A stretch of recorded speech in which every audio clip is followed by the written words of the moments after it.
Secretary, to take a roll call, please. Yes, Mr. John Baker. Here. Dennis Campos. Here. Jan here. Pascal here. Here. Sylvia Fong. Here. Albany Luis. Absent. Matthew McGinnis here. Nilsa Sereno. Present. Barry Renz. Here. Okay. Thank you. We have a forum. A couple of announcements. First, Ebony Lewis does have an excused absence, so that she is not here today. Lunch will be brought into this room, and we're allowed to eat in the courtroom. Sure. Okay. Here we go. From the boss himself. The meeting today, as we all know now, is being webcast. There are no microphones to speak up as we talk. I think our protocol is, as it has been in recent meetings, that motions will be repeated for the record, and that all votes will be audible votes, roll call votes. So the secretary will get lots of practice calling the roll as usual. We have a number of items for closed session. For scheduling purposes with legal counsel, we will break our closed session into two periods, the first of which will be 10 o'clock this morning.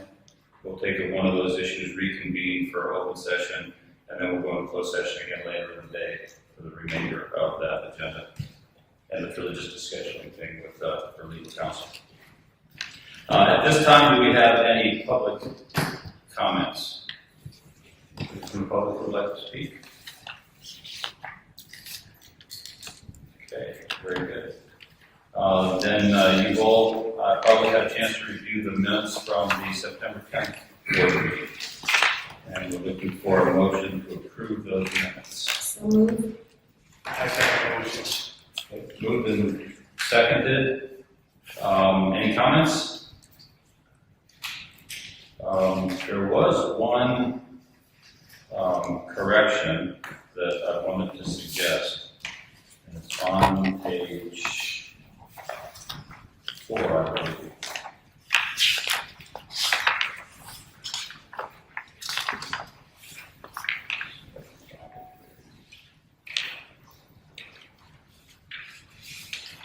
Top of page 4, Ms. Serrano noted that most resent pass fail rates for ARE, and I suspect a lot of people resent it, but I think you meant to say most recent pass fail rates. That's a good point. That's just my guess. It's not technically wrong. Whatever. You have comments on that? Okay, Amended. also, Yeah, amended as noted. yes. So, again, we will from now do the self voting. Yeah. I will start from Barry Williams. Okay. Very willing side. Matt McGinnis, aye. Sylvia Fong, aye. Scorer Chairs, aye. John Baker, aye. Tian Pen, aye. Nelson Serrano, aye. Denise. Aye. Oh, Denise Campos, aye. Very good, motion passes. Then let's move to the executive officer report, Doug. Okay, thank you, John.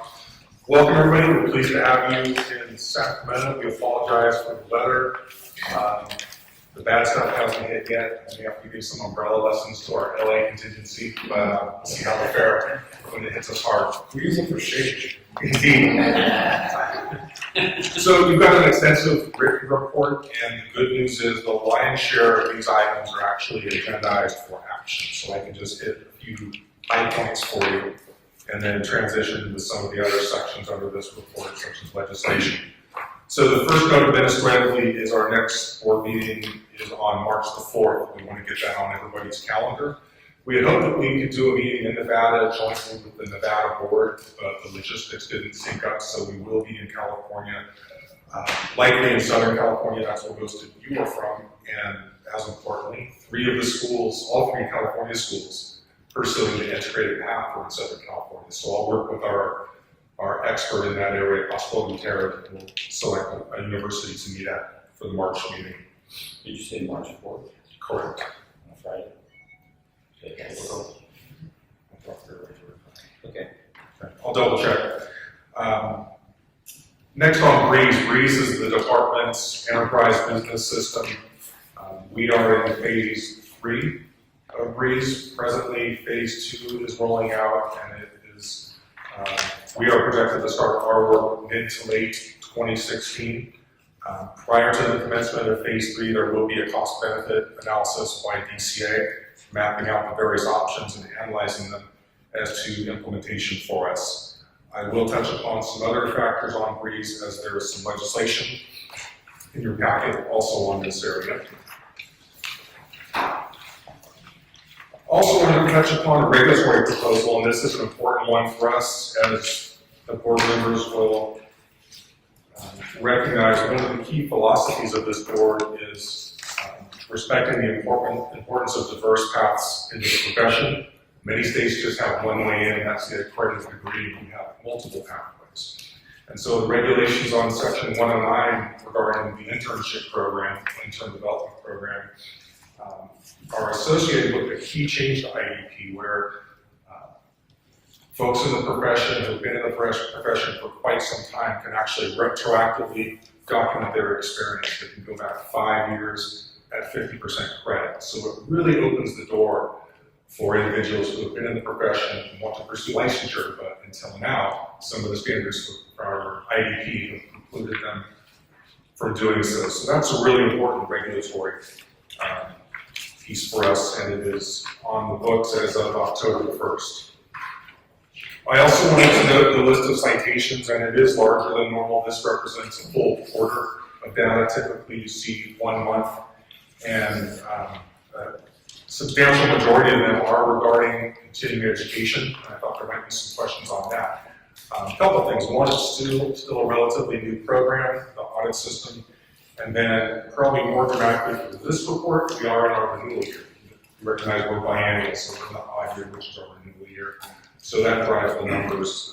This was a question about the sunset as to what our compliance rate is thus far, and our response was we're at approximately 20%. It's not the precise number, but again, it's associated with being a relatively new program, and we expect that number to come down as the requirements more entrenched and known within the profession. And the citations will likely serve as a deterrent about that. Lastly, I want to recognize the board secretary for years, Anna Marie Fernandez, has left the board. Unfortunately, her last day was Friday. Everybody's received an email on that. She was able to receive a promotion at a larger organization. It's a good opportunity for her. She will be missed. So on an interim basis, Greg Marker will be your contact for logistics and administrative items. So with that, are there any questions before I transition into legislation? You did mention it, that the part of the work that was done through the occupational analysis, the surveying, some focus groups. Yes. I just found it interesting of all the groups that were convened to investigate the trends in the industry and profession. There were no owner representatives, institutional owners or private owners, or otherwise representatives of universities, people who contract their design services.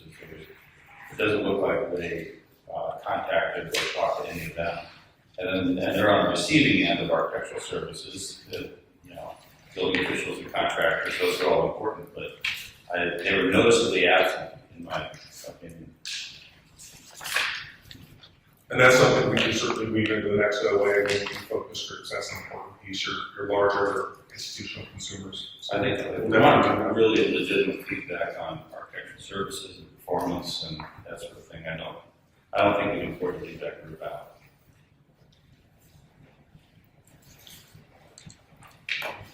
Okay, legislation. So, quick question. So I just wanted to clarify from my mind that when it says, all these citations, when it says false or misleading information on the renewal, do they simply say that they have completed the ADA training without actually completing the ADA training? Is that the extent of it? Yes, that can be the case.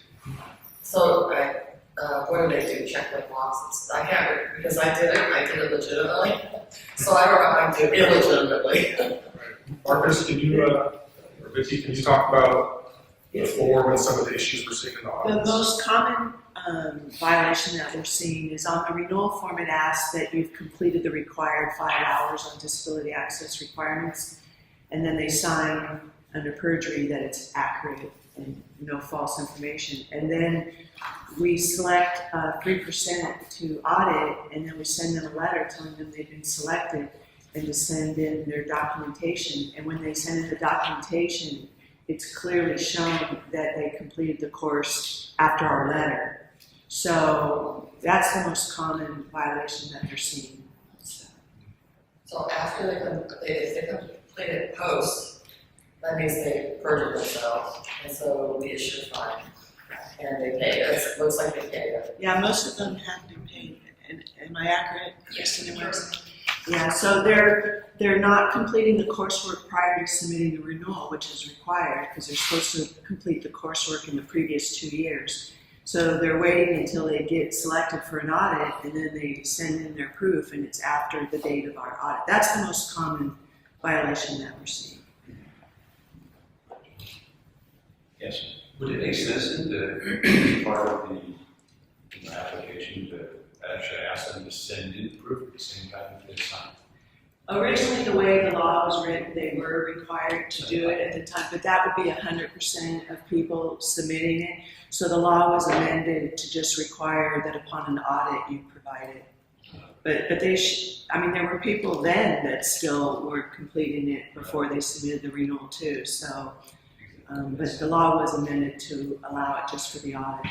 And the audit is the normal customary way within DCA, and if you saw exceptions, but it's the typical methodology for some program. Okay, legislation. We have 3 items under E2 that are return customers for the board. The first one is our sunset bill, Assembly Bill 177.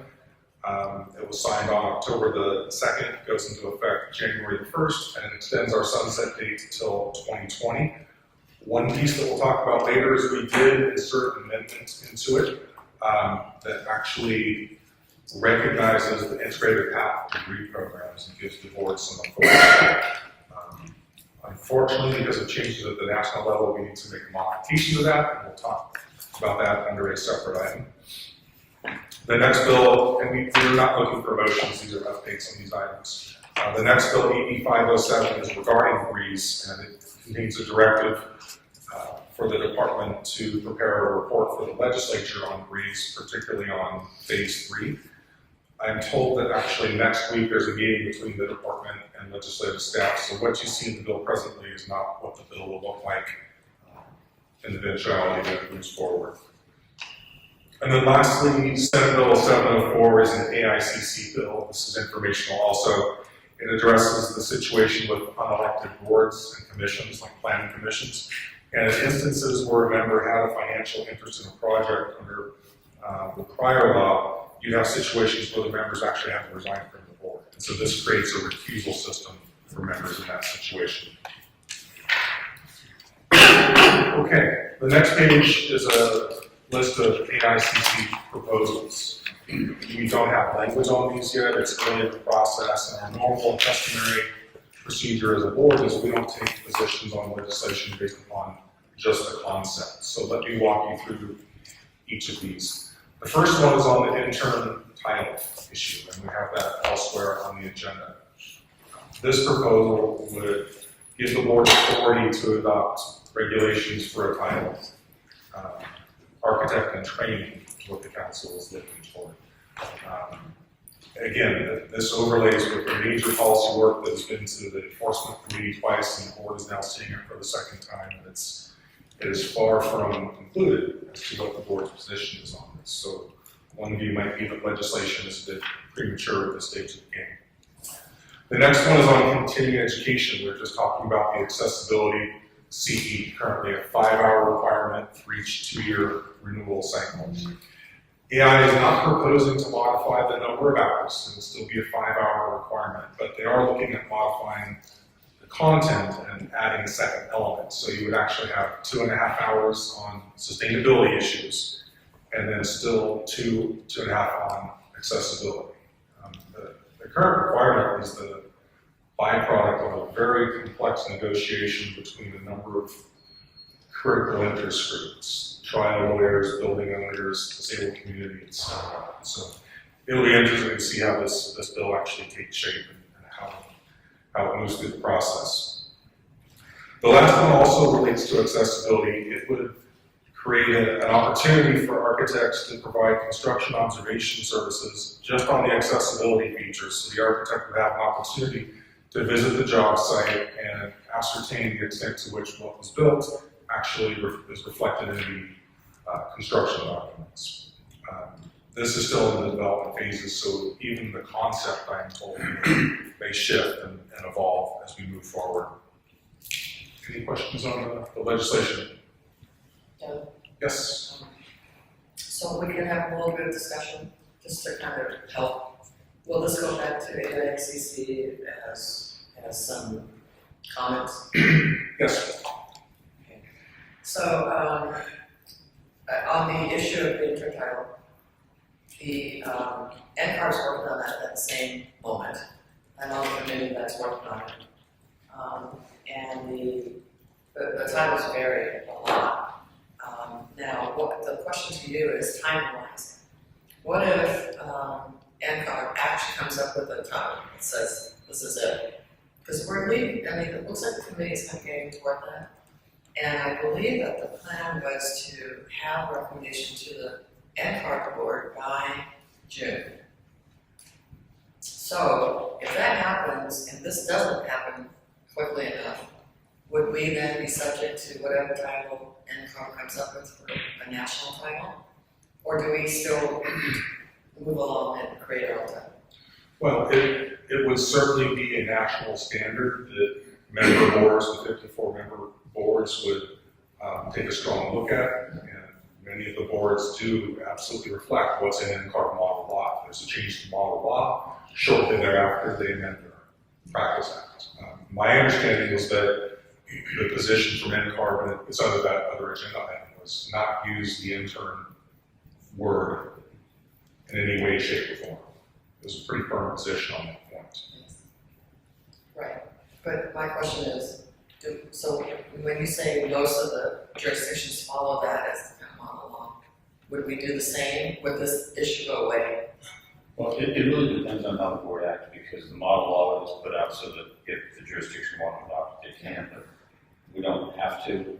We might adopt something different, or we might adopt the same thing. If you go across the board, a lot of states adopt whatever NCAR comes up with as model law, and some don't. They tweak it or come up with their own. It's still going to be our discretion what we decide to do, because we have to enforce it. What they're trying to do actually, let me clarify, is they're going to be replacing IDP. So they're replacing the I word. It's not going to be intern development program anymore. It's going to be whatever it's going to be. So I suppose once you have, let's call it ADP just for easy. So ADP is a program, and then we're going to have potentially a name for our architects and training or whatever it's going to be, and they'll be fine probably, because one's a title and one's a program. They're leaving it up to each jurisdiction, I believe, to come up with the title. So they're just coming up with a name for their Committee. program. For the program, right. Yeah.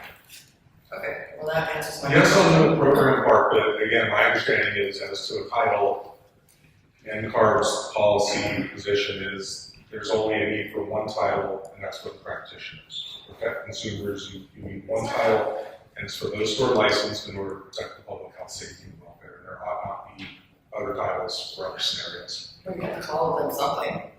What are you going to call them? You're the person with that title. That's you. You can't do that. There has to be some kind of name. So, I support AICC's idea. This, on the second item, continuing education, I really like this, by the way. I think the idea of half sustainability and half ADA is so logical. You do not need 5 hours on ADA every other year. It hardly ever changes. It's the same thing. We know what it is. We do it over and over again. So I don't know how we can encourage AICC, but I'd like to encourage them to continue on this path. Yes. Internet something. Yeah. Here's my concern about that, and I get the whole, okay, we run out of things to study after Yeah. 2 years on, it doesn't change that long. When that law passed and it imposed the ADA continuing education on us, it was done by lack of another term, special interest groups saying, we think architects need to study this. It didn't come from us looking at licensing and practice and claims and things of that nature, complaints. It didn't come from any empirical data, it came from special interest groups.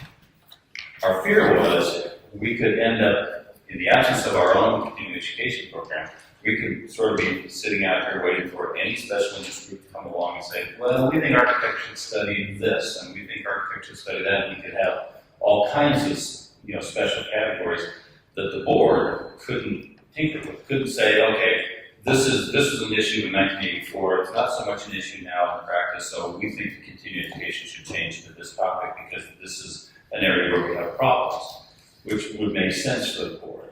And so our fear was, if we go down this path, we could literally have any special interest group who's got a bone that could invent a program and say, okay, architects, you need to do CE on the color blue, because we think that's important, which is irrelevant, right? So in the last couple of years since that's happened, I think we've tried to get the legislature and the department to support allowing the board authority to create a continuing education program that it could manage and enforce. And then the board would have the ability to say, okay, ADA is a part of it, sustainability is a part of it, fire and life safety is a part of it, whatever, it has to be building code, whatever. But that keeps getting kicked back, so we do not have that authority. When I saw the thing from AICC, it was as though, okay, so here's this, I'm at my own profession, my colleagues, here's the other special interest group who decided, oh, now I think you should study sustainability. So now they want to impose something on us. So what's the next group going to want?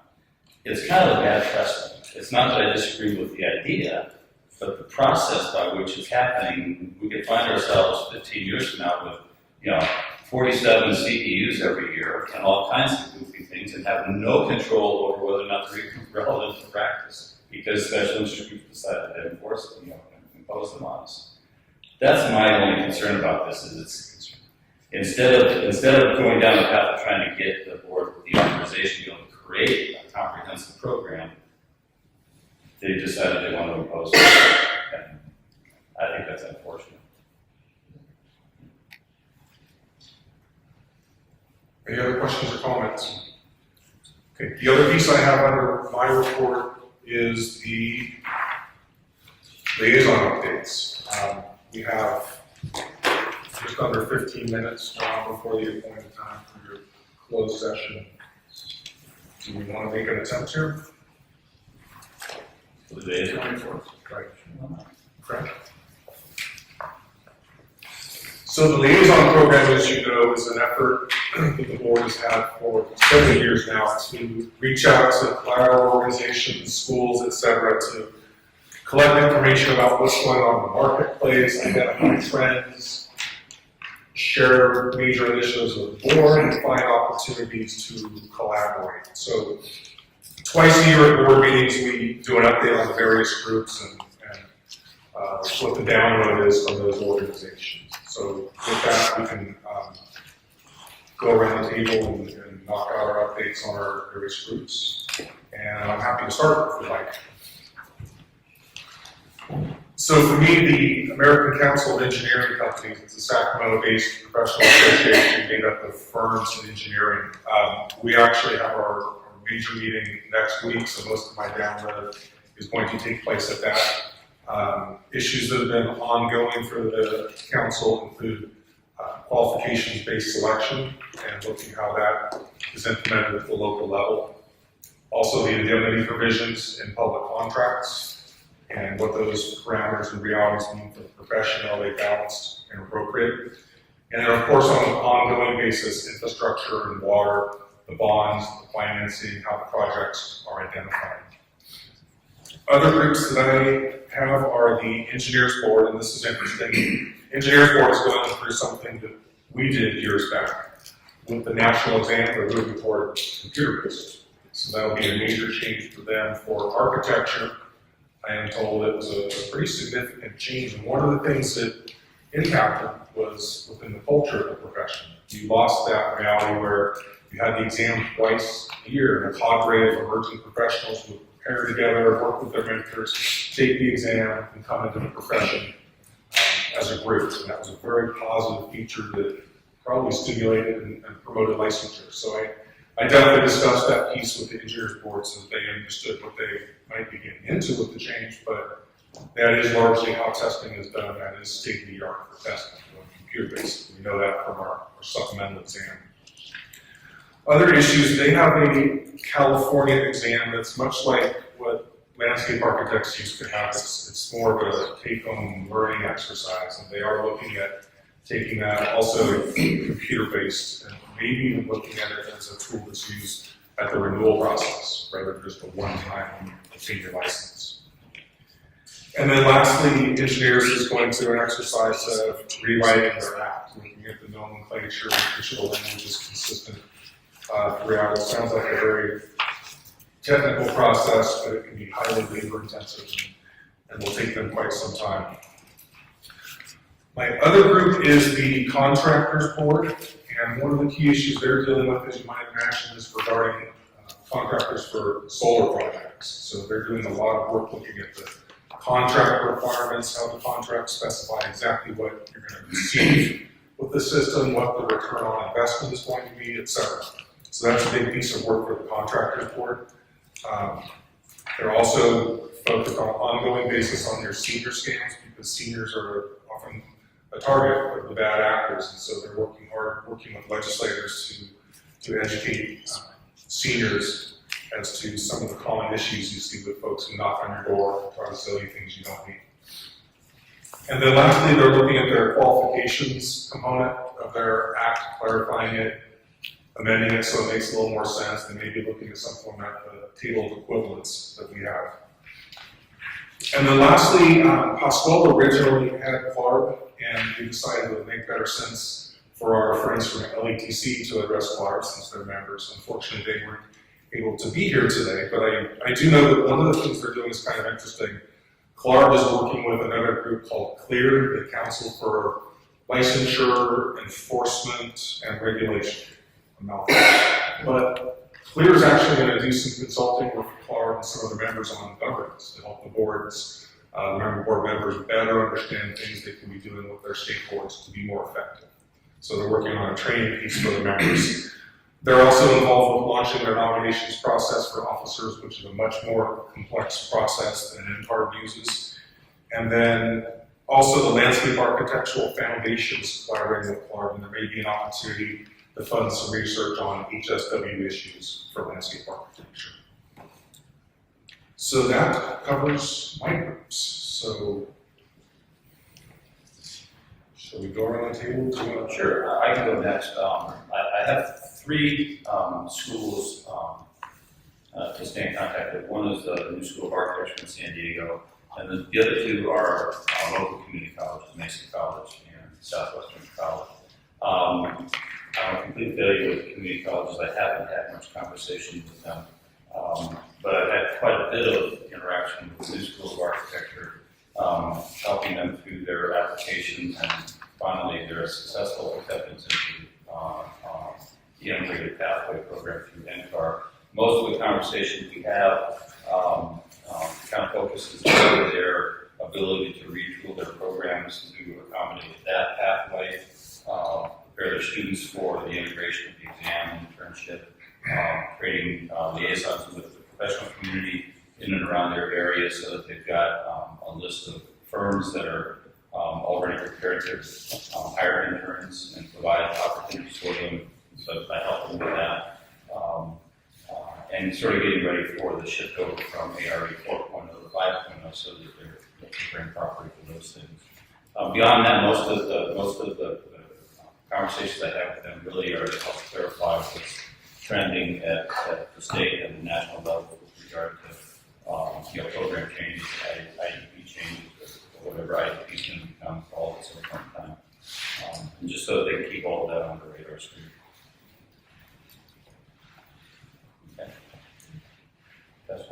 Sure. I have to be up. To report on Cal Poly. Good morning.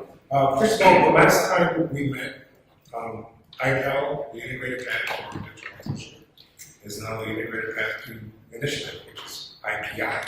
So, swing APL from your mind, it's not IPI. Some people call it IPI. So, with regards to Cal Poly Pomona, they are, first of all, very pleased to see that ARE 5.0 is going to be reflective of how practice actually works.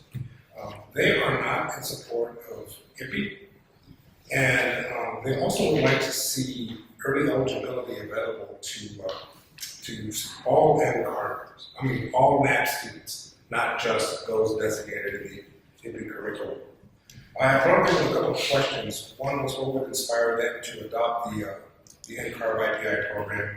And the comments initially was that they're hesitant to see their programs extend to 6 years as opposed to 5 years because the path to graduation is a measure of success in the universities, and that doesn't speak well. Plus, many of their students come from disadvantaged backgrounds, so to add that extra year of tuition, as well as the flip side of that is, as interns, they don't have the earning power of a graduate. So they want to see that acceleration. They want to get the students out into the marketplace as soon as possible.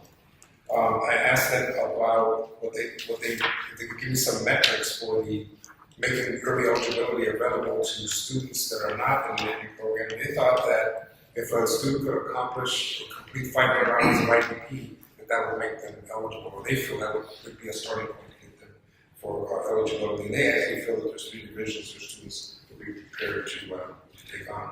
Woodbury University also suggested that there be early eligibility for all NAP students, not just the IPI program. They also have an interesting comment. They would like to see the CSE knowledge statements include design criteria related to issues of impact from climate change, such as extreme weather conditions related to flooding, drought, and fire, which are becoming more pronounced here in our state. As well as they'd like to see the impact on safety and security from vulnerability and threat assessment, as well as anti-terrorism and force prevention. So they'd like to see some of that design criteria start to come to the surface on the CSE. The final group that I actually had dialogue with was the Association of Collegiate Schools of Architecture. Common denominator seems to be weaving through these thought processes of these 3 organizations. Again, early eligibility for all NAP students, not just the IPI students. They also would like to have first-hand information, documentation, if they could, on the California occupational analysis. They think that would be instrumental in positively influencing the development education and cross-connection to practice. So they're very interested in actually having exposure to that. And they have something very interesting coming up, late stage event, and in January, they're going to have a webinar on internships, which will review the case study of Roger Williams University in Newport, Rhode Island, which actually uses work-study funding to compensate interns with practice review. So that sort of comes to a practice and say, I've got these students that I can do the intern, we'll cover their compensation or a good part of it through a work-study program funding. So that's a webinar they're going to be having in January. Like John, the community colleges they're tough to reach. I don't believe personally that they understand how pivotal they are to the grassroots level and launching architectural careers and even pathways to licensure. All of the community colleges that I've dealt with, I've challenged them with questions about if they have alliances for education programs in place.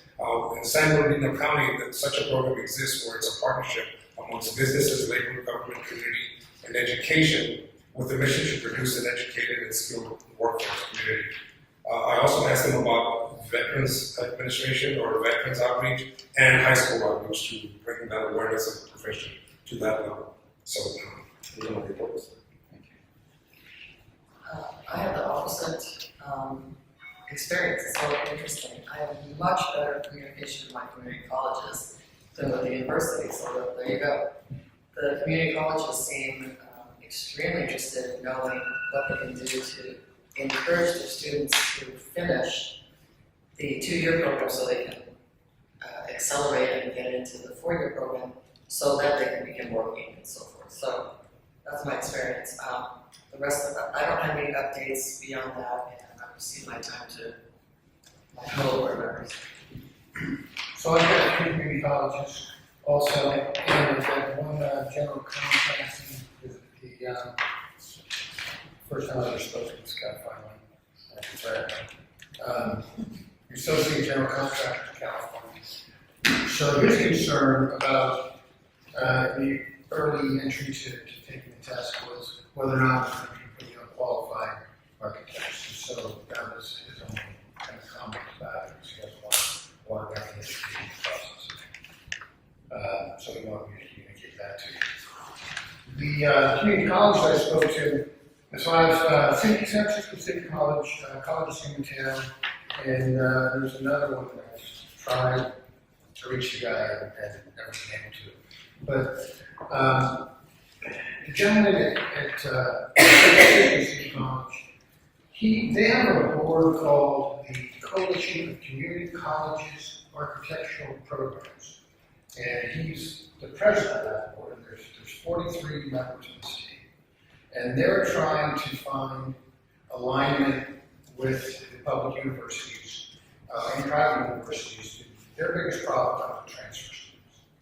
And I heard the same thing from College of San Mateo. It said the city college programs may not necessarily be aligned with the 4 or 5 year universities. They commented, the San Mateo guy commented that they could never get a student into Cal Poly. So that Cal Poly just was not interested in seeing the transfers, they had another program. That was his take. That was one person's idea. They really liked Woodbury because they're open to a lot of diversity and have a lot of help. A lot of comments come from making sure that disadvantaged students have a pathway still towards architecture.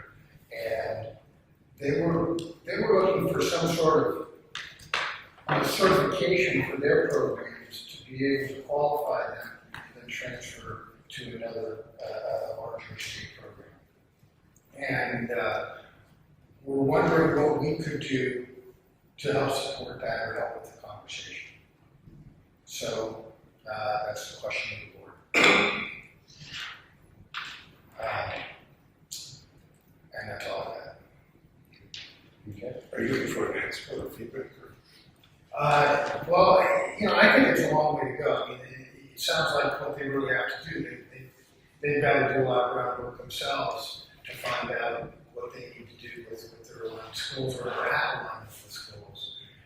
San Francisco seems to send a lot of people to Berkeley.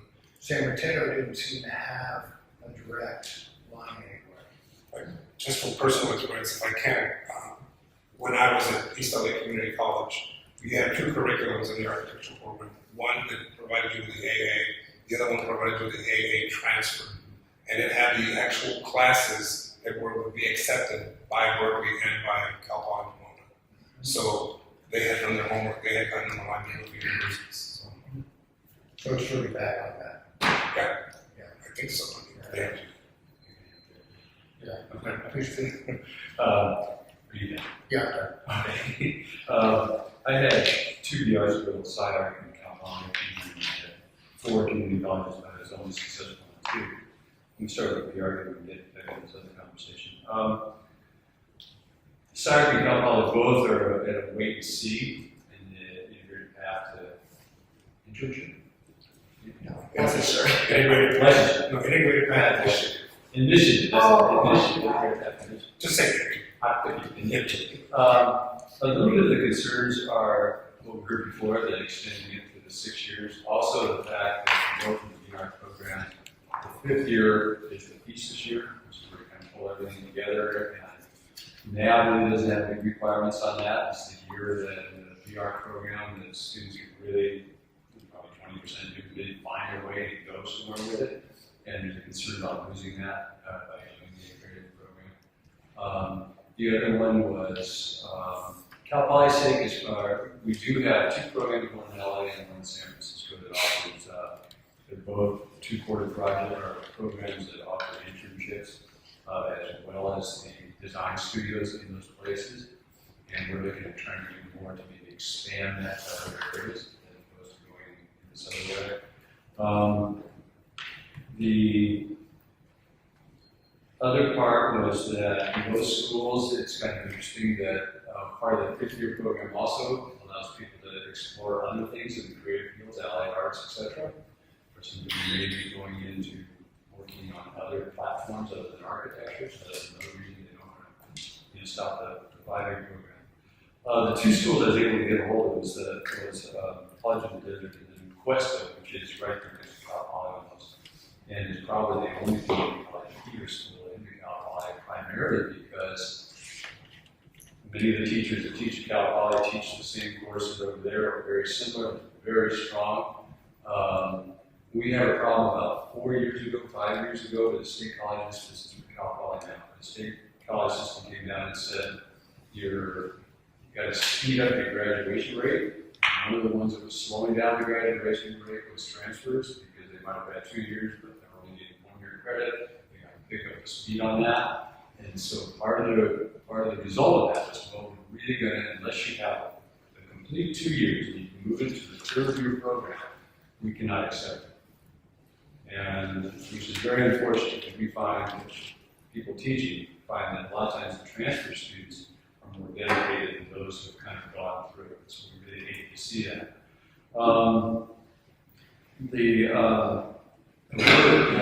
In the Palm Desert, expressed again, just that idea about having more communication with the VR programs to where they could really try to hone their programs to be like that. Cal Poly Marvel and our Architecture Department would like to see that maybe there's some sort of a symposium that could be put together. We do it at Cuesta. We used to do it all over. We used to actually send people down, and I know when I was at school at Pasadena City College, there was a program that transferred right into Cal Poly. So I think we could do more on those people that want to go into the VR program to try to get things in line with various universities and probably Berkeley benefit from different things and desire ourselves, but if we could at least try to look at how can we get these programs, the 2-year programs, so those who want to transfer in more aligned with each other. And then also the College of the Desert, the other problem is just a lot of their students just don't have the money to go away. So they're still hoping to try to bring in either New School or Blueberry as kind of a commuter campus that they could then have classes there and be able to expand so that kids can still live at home, work around the area, etc., to be able to afford to get to the right program. By the way, if I might interject on that point, the colleges of Marin, which is one of my schools, and and San Francisco State has a very similar relationship where San Francisco State really moved onto the campus. And there's some extra space, they won't tell you that, but there is some extra space on one of the campuses, which is called the IBC Indian Valley campus, where the programs will occur. So a lot of universities around the state, I think, are contemplating this, of going to the source. Yeah. And I think that'll create a lot more, a lot better connections. I think so too. I think so too, as far as expanding facility on campus is more expensive to do, and they might go find it from an economical standpoint out to go to other places. In fact, correct me if I'm wrong, but I thought there was enabling legislation from the state of California that allows universities to actually give BA degrees on community college campuses. Am I correct? You are correct. There are some restrictions as to the types of programs that can involve, but yes. Yes. And I believe architecture was not one of them. It has As I recall. clearly those exist at other UC and CSU campuses. So this is something we might want to continue to be a little more proactive on, perhaps, in the future. Against Scott on this side. As you recall, probably a year ago, I was more focused on the university level, had a good meeting with the dean and the chair of the architecture at UC Berkeley. This time I was directing myself more on the community college on helping understand. At first I actually had a good email exchange and decided to have a visit with a local community college called the Diago Valley College, with DVC pretty well known to the community. And the chair was so passionate that it was supposed to be a 15 minutes conversation, lasted 1 hour. That's 1 hour. 3 things I learned is kind of as an observation, but I can lead us to think about, should we do something with the community college? That is, first of all, their program is very well set throughout these years. They are clear paths for their students. It's also very well defined in their teaching objective. That's very impressive. One trend is go to the trade director, likely contracting or estimating, or CAD drafting, whatever. So the students come in with that mindset already, with the ego to learn, and the college has very substantial curriculums to support their learning. So that's one. Another thing we need to think about is on that side, other factor is something that we can. Then the second trend is that they want to make sure that AAD student is most competitive to transfer to universities. Okay, amongst several colleges I interviewed with, they almost have this rivalry. You know, how many students you transferred this year? It's amazing. So DVC was successful on transferring their 40 students, 70% of them to UC Berkeley and some other schools. Same complaints, by the way, if there is, and you can give advice on that. So they are very interested in having their students going to Cal Poly St. Louis Obispo. Apparently, is the most challenging one. So their number, how many students, they have pictures. You know, in 2014, they have 25 students, 2 of them at Cal Poly. So yeah, 2015, for some reason, transfer reduced, become 15, and I only have 1 at Cal Poly. So that's interesting. So, but the education objective is so clear that majority of the students almost guaranteed to follow the program the school designed for you. You get it. So that's very powerful. And then I asked them, have you at the teaching level or students level thinking of licensure right away? But apparently it's not prevalent at the college level. They are really not focusing on getting license and get the credit IDP. And not even very familiar with that integrated class initiative. I have to mention this to them. So that I see that maybe the board member I will personally, the next outreach will be telling me that the initiative is actually relevant to the college. And even if one direction would go to the construction or trade, other trades, still gaining experience, and later on you want to be a architect, and these are all the experience architect have. And also working with college or universities, maybe early on, see if at the college time can start getting some of the IDP credit, which they are not fully familiar with. They said they have one class, both of the college have one class that offers students a learning unit for working for architecture firms. So most colleges have that. So that's what I learned from EVC, and we had a long conversation with College of Chabot, which is another local community college in the East Bay of my area. And that school even more drive towards develop student curriculums and sending students to the trades, and mostly construction, CAD drafting, and into transfers. And that was interesting knowing that I work for the board, a board member, and also have members that from Cal Poly. At the conclusion of that conversation, that the chair wants me to relate a message why Cal Poly is so difficult to transfer to. So that's okay, I will relate that message. So what it looks like really is they think this transfers are very high. It is the progress to be a licensed architect, but they are not thinking about the licensure right away. So I guess that's something that, as part of the exam, we can bring the message to them and see how can they start that process of training there or offering alternative pathways to the students early on. So with regards to the university, I was assigned to 4 years to Berkeley, and I went back again. We always prefer face-to-face meeting. This time I learned 2 things from the chair, Tom Baresh, that not that UC Berkeley is not interested in IPI, but his reasoning is rather the school design its curriculum or evolve its curriculum in a very broad considerations. So licensing is one of many considerations. So they don't have the resource.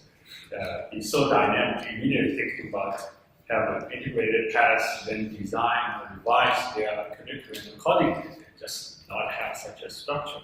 To the certain extent, probably have mentioned that too. So the curriculum is so well established that the influenced by so many factors, it's a little hard when you get the invitation and you can take on right away. So that's if the more established school or larger school may have that common concern.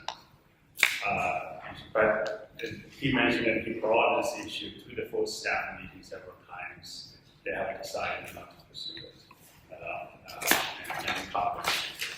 But one concern he has, the school has, is when NCOP opens this path for gaining IDP credit, for example, he hoped that the school not signing up for the pilot project should be entitled to have the same path to gain their IDP, otherwise they will put in a disadvantaged position. That is a reasonable concern to me.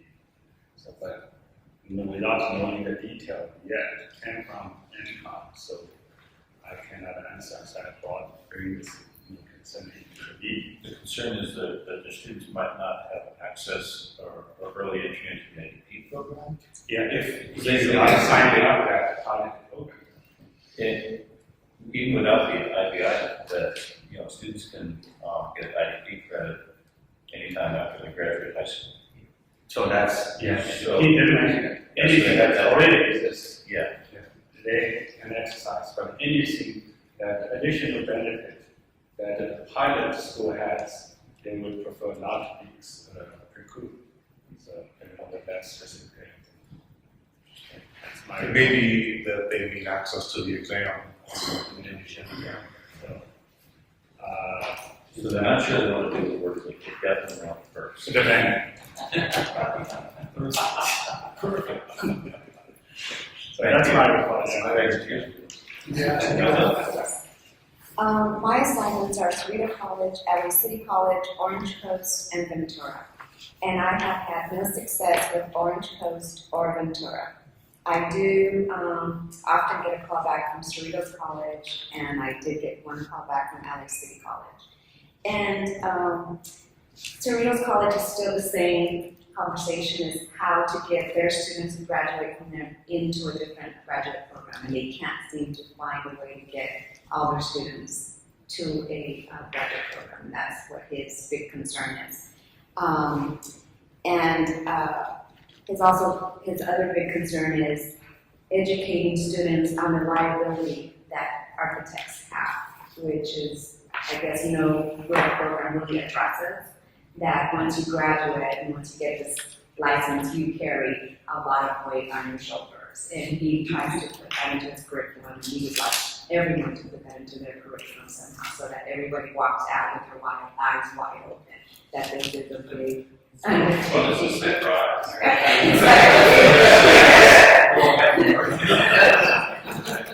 It will start off.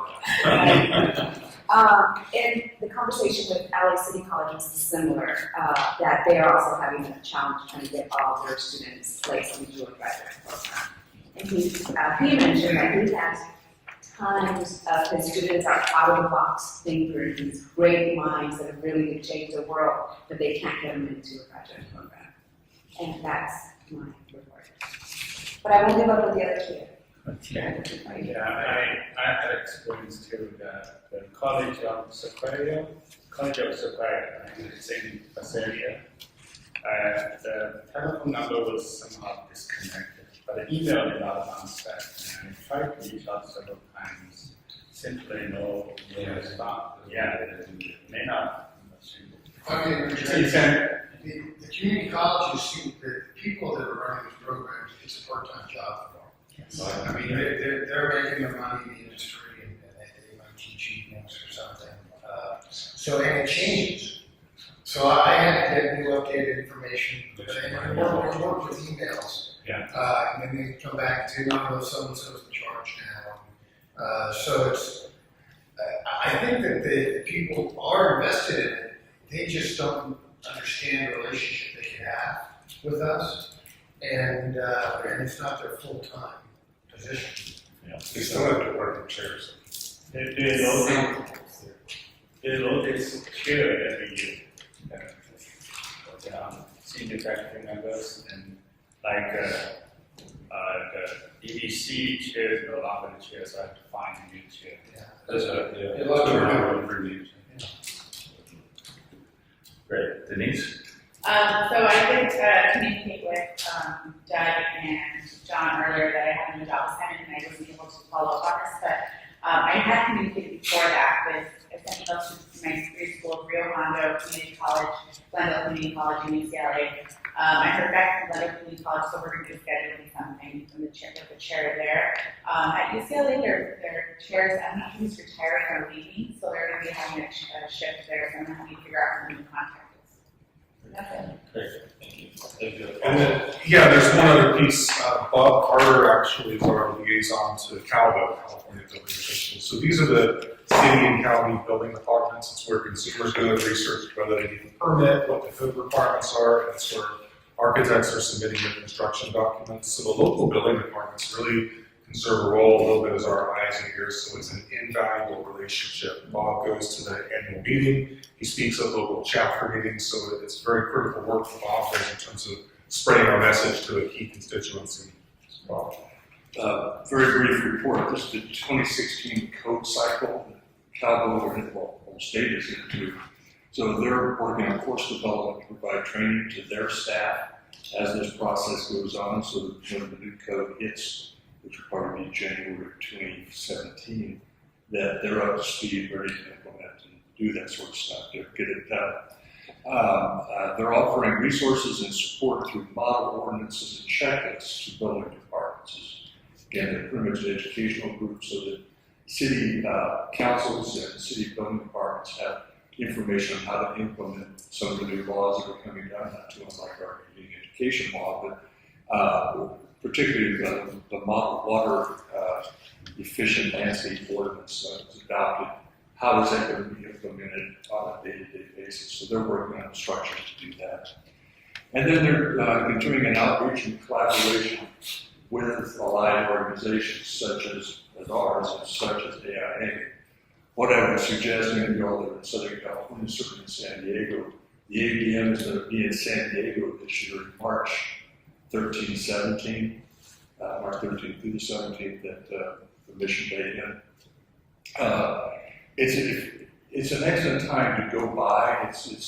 I remember the good old days of AIA conventions having trade shows so you can meet folks that sell the products that you use all the time.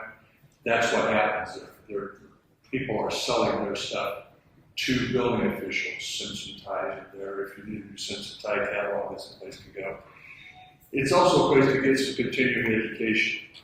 And if I had one thing to put in my hind legs and speak to AICC about is collaborate with CalBO for these training programs for accessibility. The building departments have major access to major statewide respected CASPs, if you will, who teach their courses.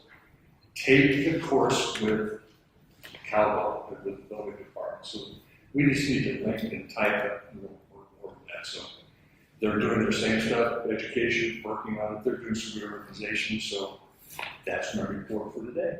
I have a question for you. You know, a few years back, we acknowledged the relationship we have with the building officials and how good that is and how informed they were. And then we discovered that there's a big gap in communication with planning departments. Yet planning departments take in design drawings and things like that that are technically architectural services, but there's no real policing of whether they're stamped by architects. And that whole issue, I'm wondering if we're making, if that group is continue that conversation. We've made some headway. You know, we did the letter, what was it, about 2 years ago? Yeah. I've reissued it, but reissued it a number of times to issues that have come up with planning departments, and you go, oh, I didn't know. So, you know, what can you say? But our client, because in a lot of jurisdictions, the chief building official is the head of the planning and construction department, so they have some influence over those folks. But yeah, it's going to be a continuing effort to train our planning folks to understand that, particularly as they've changed discretionary approvals, almost going to preliminary design. That was one thing. We went in before, so you get the heights right, the setbacks right, all this. No, they don't know what does it look like, what's going to be built from, what colors are going to be. That takes it into design. So it's just a wild thing, but it's going. I've had no complaints as a result of someone having a problem with the building department like we did 4 or 5 years ago. Quick comment. Sure. Just, I know, because I think we're gonna talk about it again, and there might be item H with the communication committee and outreach to community colleges. So we've heard that some of us are having challenges with community colleges as far as even communicating with them, but we've had some success by others. So I'd just like to offer some recommendations for consideration that perhaps in our communication committee or through the CAG that we feature these campuses that are having successful programs and feature them as case study models that are having success in the professional pathways of architecture. This might be a way that we can do something about it. That's a great idea. That's okay. Do you mean like have them present at a meeting? No, actually, we have publications that's featured in schools that are actually having to do programs that's actually working. Feature them. It's kind of like, you know, we put the guilt on those. Right? Let's shift over from the stick to the air. Yeah. Fair comment. I'm sorry. No, I like the cases I did, I didn't 100%. I can There was a couple of case studies that show, I know, for example, CCSF, which is San Francisco, City College of San Francisco, is very aggressive. And they have a huge program with the department head, this and that, and just, and Berkeley takes them, and I went to school with some of the transfers, and they were amazing. They were much, to your point, Barry, they were so much more dedicated and also frankly talented. So anyway, so that's one. And then there are, for example, like when I talk to I know San Mateo's not mine, but I just happen to know that campus, and so when I talk to them, their architecture program is not robust. It's very, I don't know what the right term is, but so if you compare one city college, San Francisco, to another city college, San Mateo, it's like night and day.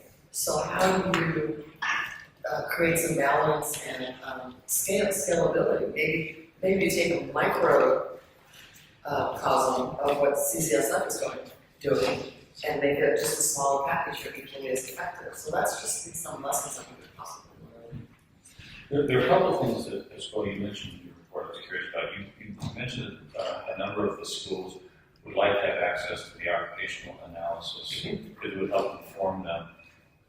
I thought the occupational analysis was available. Isn't it? Is it available through our website? The test plan is a public document. So The actual occupational analysis report. we do have a version that we can make available. So it's not currently though. Correct. I guess I always thought It's that. supposed to visit. Ro will be presenting Yeah, we can the talk about our exam. findings of all of it today. So. Because I think that data probably would be helpful to anybody who's in the state. The second thing you mentioned was a couple of schools that were looking into some funding mechanism to help pay the salaries of interns. And I guess it just kind of triggered something in me that said, we still have firms that don't pay interns. No, it relieves the burden of compensation from the firms, and they will supplement it with work study funding. Okay, so it would augment what a firm pays. Either augment or, yeah. Okay. Now, Roger Williams University is the school that's doing it, and there'll be a webinar in January. As soon as I get that all, Well, send it upstream. That's a relief. Yeah. Well, I think got all that San Francisco program, which they got credit for in the school units credit, which then didn't get the internship credit because they're getting school. And because of that, there's a big question as to whether they're getting that, it's like a classroom, they're getting paid for the school or not. Up until last year, basically none of those interns were being paid at all. And I believe that's just changed this year Yes. to where they are. So they sent a note to all of the firms like myself that are taking interns, and they asked us on a voluntary basis whether we would give them a stipend or a salary or an hourly rate, and whatever you want to do. And so I just said, I don't care, I'll pay you whatever you want us to pay. And so now, because of that, they can get the hours. That was. So we want some of the changes in there, so we're happening now, it will help us. Correct. And that's the point of Cal Polish, is that they want to start pairing up their programs so that IDP can be required. I believe this is in addition to units, to credits. It would be, yes. Correct. There was a time when IDP precluded IDP credit if the work program included educational credit. Right. But we killed that like 2 years ago. Okay. It made no sense to anybody. That's probably when we started going. Yeah. Because I was doing interns until about 3 years ago, so it's the same thing. If I'm going to do something, I can't legally have them work on a project, but I'm going to go out and that's what started changing. Yeah. Now they can get paid, they can get IDP credit and academic credit. Right. All together. Yeah. Great, excellent. Thank you all. Are we at our time? Dr. Humphrey. Yeah. Council hasn't shown up yet, so- No, Council Secretary. Oh, okay, well, in that case, then I think we are going to, we're gonna, suspend this session and go into closed session briefly. And, so we'll ask, the public and I guess staff to, we'll give a talk. And hopefully we will be doing it.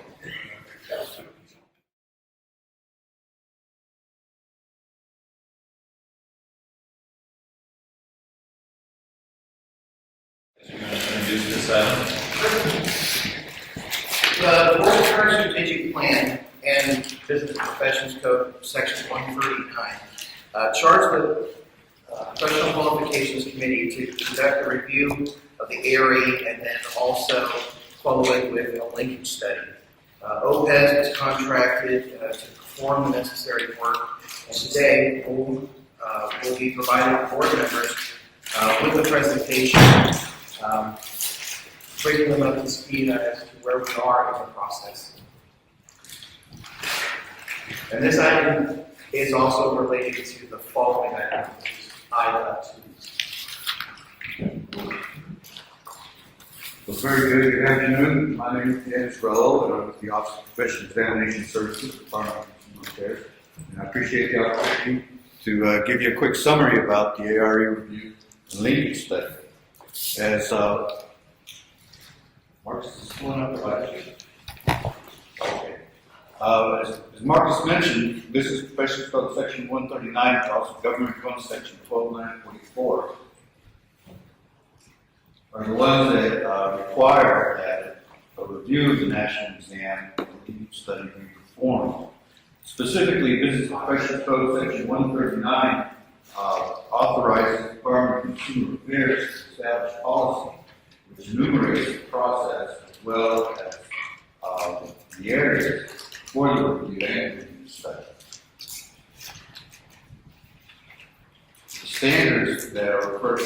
policy are the standards for educational and psychological testing, the principles for validation, use personnel procedures, and of course, the uniform guidelines on employee selection.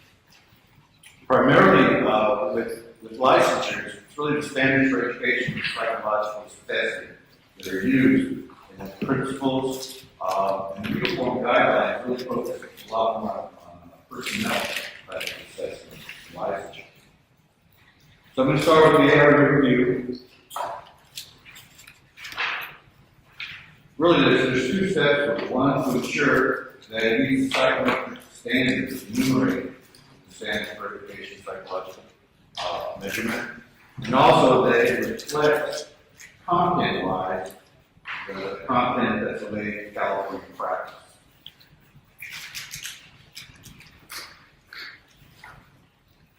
So the review, we looked at both the ARE 4.0 and the ARE 5.0. The primary reason for that is 4.0 is being used now, and looking into the future, 5.0 is in play to ensure that we don't have to do the process again, so the information is there available and we look at both.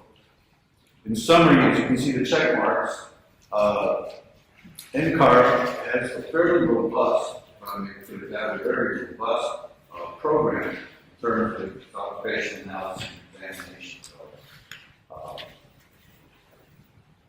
That's really the summary of that. A lot of the information is confidential, but you can rest assured that their exams are, again, very robust. Legal study then starts looking at what extent these exams reflect California practice. And again, we do that 4.0 and in anticipation for the 5.0. And it looks at it in a couple ways. The basis for it is the occupational analysis, 2014 occupational analysis. That enumerates the past knowledge related to curriculum and practice. So then the overlap is with the test plan that relates to the different ARE exams. Likewise, when you're looking at what's not evaluated, again, the basis is a comparison to the test plan.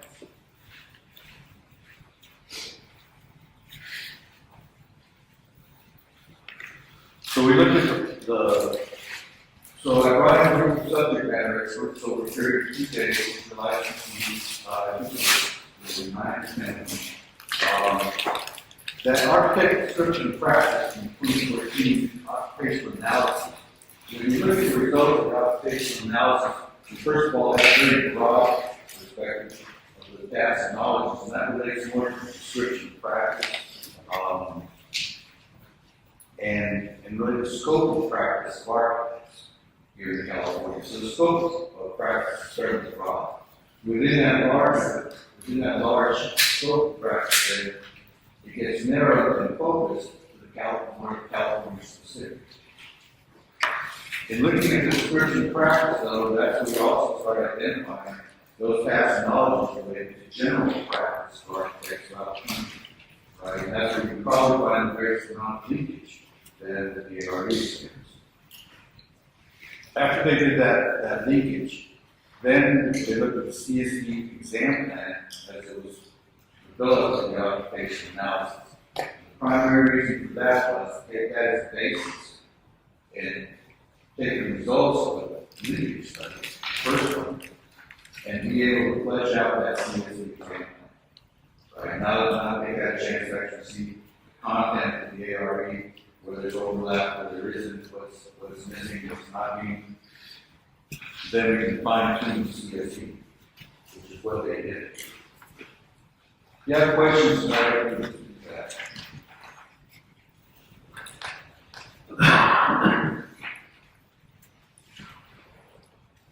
So the results, there's a high degree of congruency of the ARE and the ARE 4.0 and 5.0 assessing the general knowledge required for architect practice, which is as you would expect.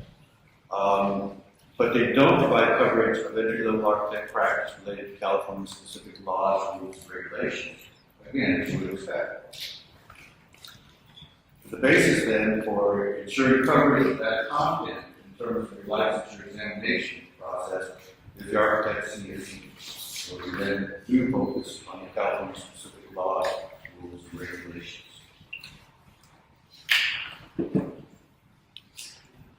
So I'm gonna go ahead and give you a quick overview of the CSE exam plan. I know you've seen it, the last presentation, but for refresher. Again, it's based on the results of the OA. It's been modified, based on the clinical studies, to minimize overlap between the AR 4.0 and 5.0. It specifies that the knowledge to be tested on the exam and identifies the relative weight percentage of the major content areas. There's 4 content areas, which is different than the old one. So a general practice area, one called programming, design, development documentation, bidding and construction. If you know these, one of the things that's very different from the previous exam plan is the previous exam plan had California laws, regs, and others as their own content. What we try to do, subject matter experts work hard on trying to do, is to incorporate laws and regulations throughout different parts of the exam plan, because you're going to use, for example, the CDC in programming design when you're doing development, design, and very good in construction. So it's a little bit more in how it is in practice versus something that is required in addition to. Question for you. Yes. You just indicated that the linkage study indicated that the area that the ARE is lacking is specifically in the area of California laws, rules, and regulations. Period. So what are we testing on when we go to programming and design development and bidding and construction? So that's exactly what I told you. And I would say period, because for example, with project delivery, 4.0 asks questions at one base of application knowledge. What are they? How do you use it? 5.0 increases that level of application. But CSE starts looking then at, say, for example, the architects requirements given the Practice Act, given the ethics and regs, and their local responsibilities to client, the key, and the leader of the project, which is a little bit more, it's a different degree of application. It's not testing on 4.0, given their test knowledge. So that's why we didn't exactly see a period. Well, I wonder what the link study didn't highlight those as areas that have adequate coverage? Or is that just left off the summary? No. So, visualize and see if you will. So it's a great question, by a good introduction. The general practice area looks at core areas of practice that are applicable across different types of projects, construction contract arrangements. So if you look at the knowledge, this is one of the primary areas of the architect's practice. When you start looking at knowledge number 5, knowledge methods for limiting professional liability. Number 2, for example, knowledge of different project delivery methods, and the architects and project teams corresponding roles and responsibilities. When you leave that with knowledge number 1, that's when you start getting the tie between the architect's roles and responsibilities and regs as it applies to the project. Does that make sense? So they're not just being asked about design it and when you use it and what does it mean. They're being asked for this is what I can't go too much into that content, but more in terms of given this type of project as a delivery method, then what's the responsibility should this occur, that occur? What's the architect's role? Client wants to do this or that. I guess I'm just trying to understand how the roles are California specific and how they relate to California laws, rules, and regulations. Well, those are, given that example. The other thing that came up during the architectural analysis was there was focus groups, 3 focus groups, users, stakeholders, and 1 group of architects. The 3 user groups were contractors, different types of engineers and building officials. Right? To a group, all 3 specified that with the architect knows and understands their roles, responsibilities, team, and is able to direct that, that's when the project happens best. If it's in those situations where the individual can't do those things, doesn't understand fully the type of project, that's when problems occur. As such then, when you're defining California practice, we look at that input and feedback from the stakeholders of how important it is for the architect to know and understand those roles and responsibilities at a point of entry, right? So it's not just the law, but it's the practice in California. So taking that information, and that process, different workshops, that was one of the areas that came up over and over. That's something that's very important here in California.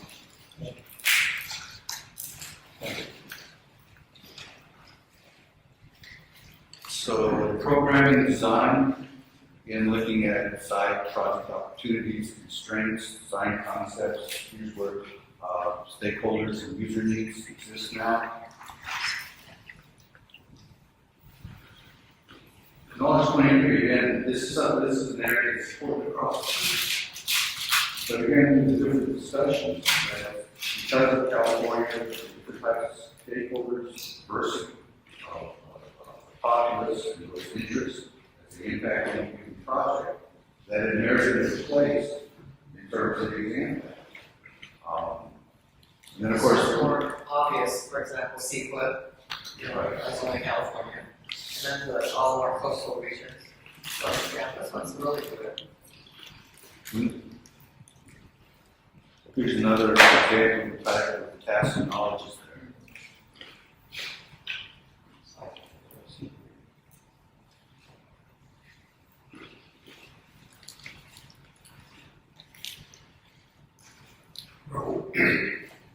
Could you go one slide back, please? On the knowledge statements, the first knowledge statement where it talks about environmental conditions, seismic activity and all that. Fire, winds, flood zone, hazardous materials. Is that in the context of rules and regulations? The reason I'm asking the question the way I am is because in our liaison engagement with universities and so forth, one university said that we need to get ahead of the curve and start talking about, for instance, the impacts of the changing climate change and the extreme weather conditions in California didn't deal with 40 years ago, and that now on the horizon, the years that we're going to have to be. That goes beyond rules and regulations. Right. So that's a really interesting question. You have two things to look at.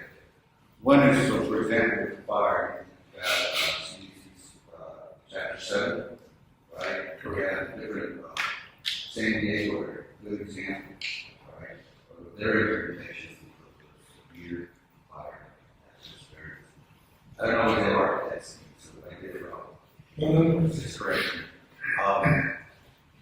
So the implication of that, different types. So there's lots of regulations for that. As a project manager, the defense consultants want you to bring in landscape architect, for example, in terms of some of the soil mitigation, right?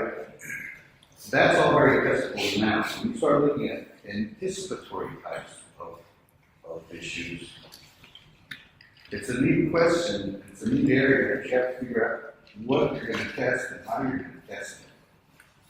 The good thing is that your exam has a broad base of pre-testing items, and that's what we take things like that, throw it out there and see how it actually performs. I don't know with that one. That's a really good question. This would be a good place to put it, I'll tell you why. For example, you're familiar with, well, not only California Coastal, CCC, but also BCDC, Bay Conservation Design, BDC, Bay Conservation Development Commission. That's it, thank you. And they deal with everything in the San Francisco Bay, within 100 feet of it. They, BCDC has already issued a white paper and a recommendation on how to handle sea level rise with regard to development around the, I'm sure CCC is doing something similar. So in other words, these are already recommendations that's been put in place by these public entities that are guarding our water rights. So to his point, that may want to be in there. It's not just anticipatory. It is anticipatory, but it is also planned. It's part of planning that is going to happen, and they know that there will be X number of inches within by 2030 and by 2050.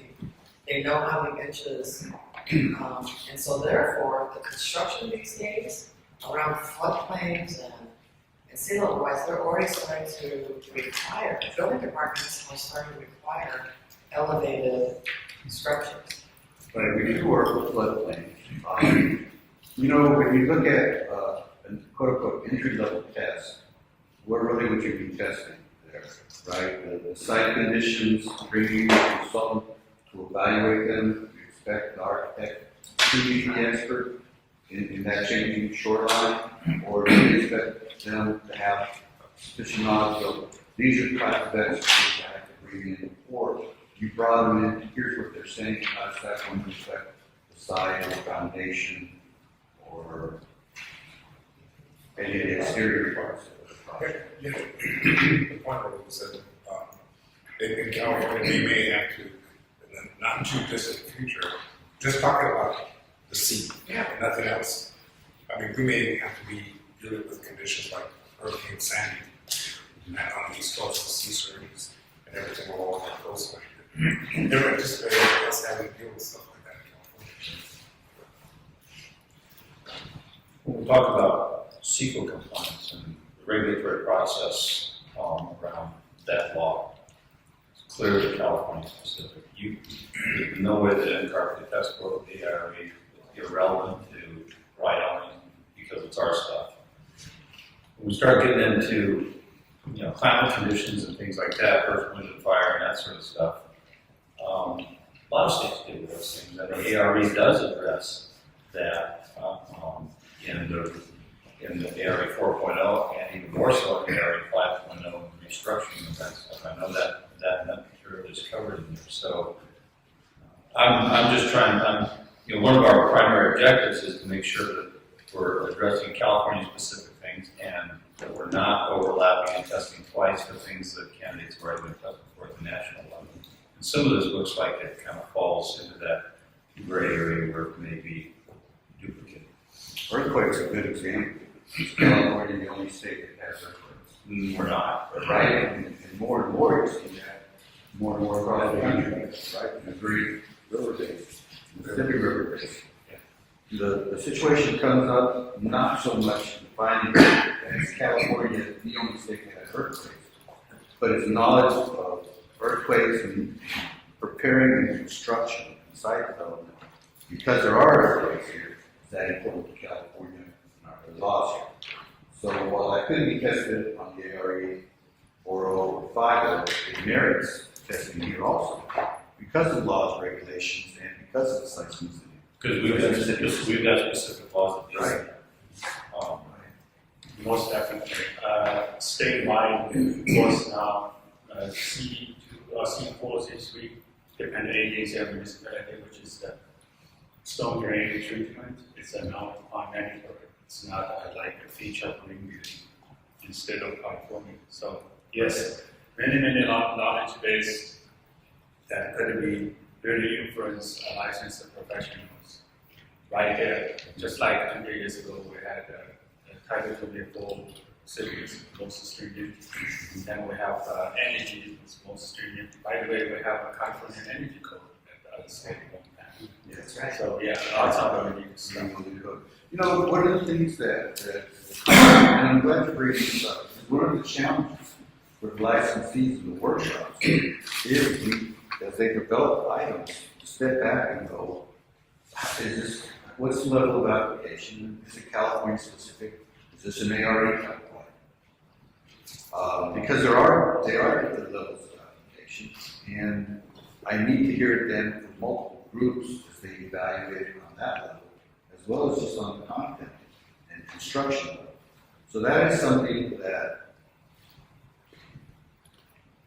they do have to work with. They're still learning how to work with it, getting better at it. Not so much the recognition, but if it is ARE-ish, then what do we need to do with that content to get it more California specific, right? And so that's an ongoing learning for them, and that's something we are working on. I guess I'm just trying to highlight the difference between, for example, designing the site to deal with flood inundation versus testing for an understanding of the California laws associated with that. Fire and drainage, how does that work? Well, you know, there may be regulations, you know, that require, certain treatments of, retention basins, things of that nature. Not necessarily having to test somebody on knowing how to design for flood inundation, but what is it about California laws that they need to know about, so that they do it based on our laws. So it's two different things. It is. I think. It is, and they are working more at not just testing it, making it California. Again, there's a high degree of mindfulness to not have an ARE type of question. Not because there's anything wrong with the ARE, but because it's a CSE. Yeah. Right?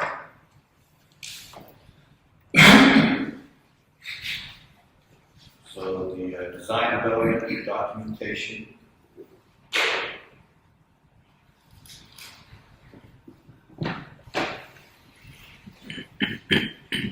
$41, it lists in there, when you start comparing it to the CDC, why some of those are important. For example, the life saving aspects of it. You know, one of the things that we were very mindful of as we were developing these past knowledge was working with the old exam plan and what it permitted us and did not permit us to do. Types of content that could be developed if we didn't have the knowledge to be able to develop. Really, the basic rule is you don't have to pass the knowledge to write the items. You can't write it. It's not part of your exam plan. And as such, that making sure that we have had that variety of knowledge as cash to be able to open those doors to working with content and things to do. And so that's why you see some of those.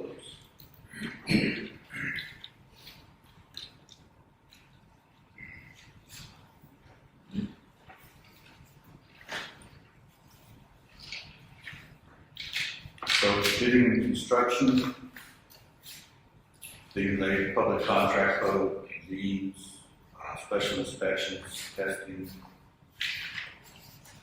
and then as much as we can get into in terms of the types of issues that go with central services, including hospitals, public schools. So there's an application, one of the applications, how it's going to affect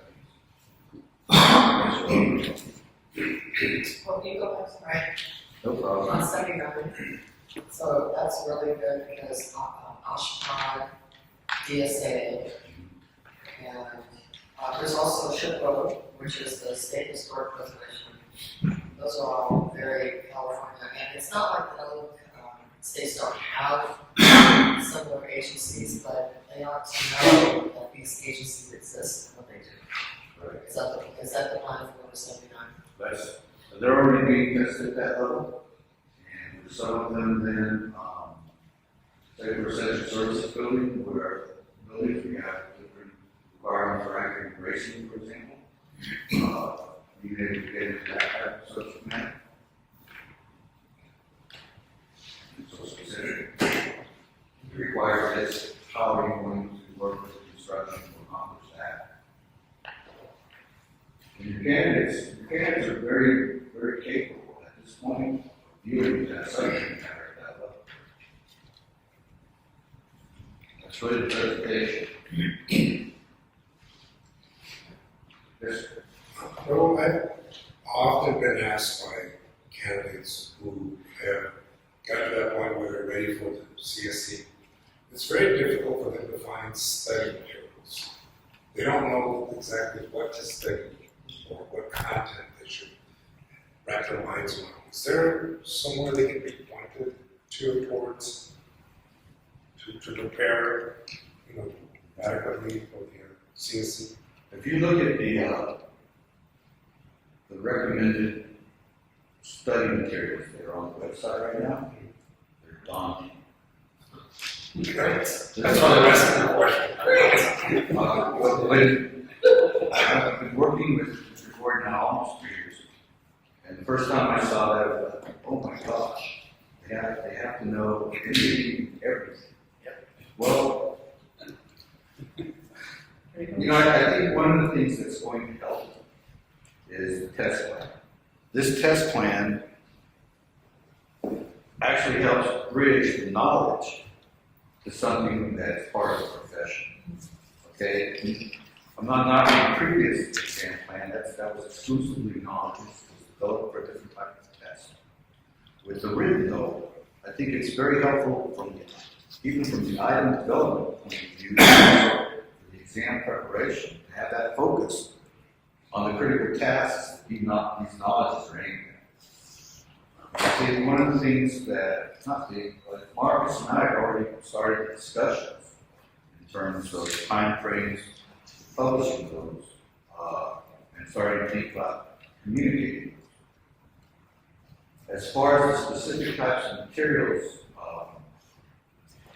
I could take that and ask that in multiple workshops and look at what kind of things they recommend. But at the same time, that entire array, from what I've heard over the years I'm working with the board, that entire array is accurate.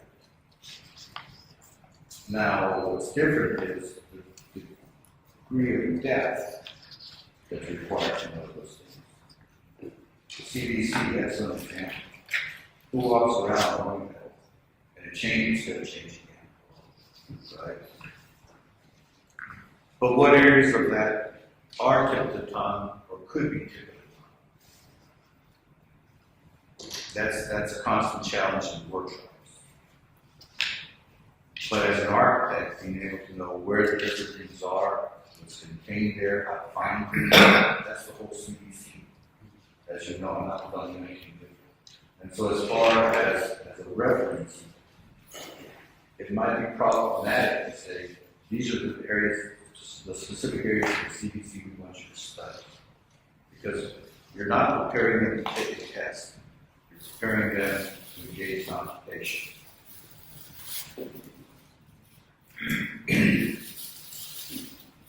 So it's a long-winded way of saying there is no easy answer to that because of the way this profession is and how it works without the ultimate information. But I could take it to the workshops and see what different licensees think across time. And ultimately, I think it comes down where candidates understand the meaningfulness of how these knowledges relate to important areas of practice.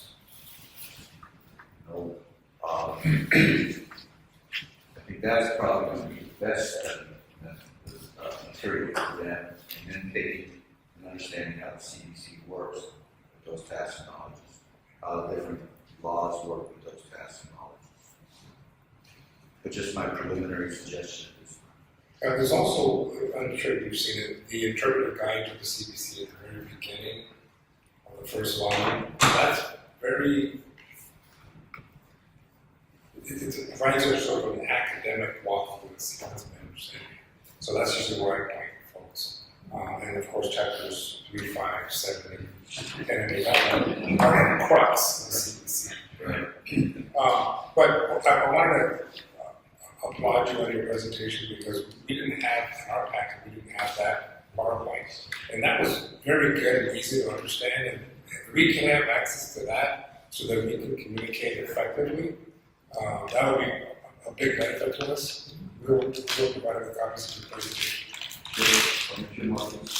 Is this kind of information available to candidates? Actually, the publication of the test plan will coincide with the change in exam content to the exam, new exam. And so right now we're looking at,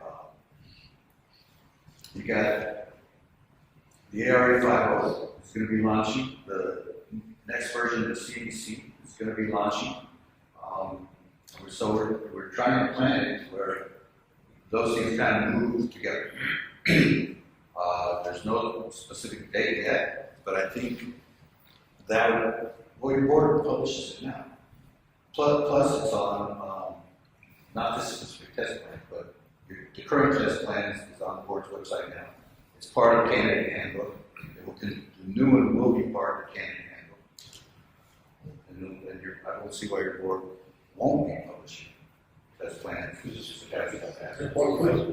And also, I mean, what was really interesting for me was that the early parts of the presentation where you walked us through the process of how, that was very interesting.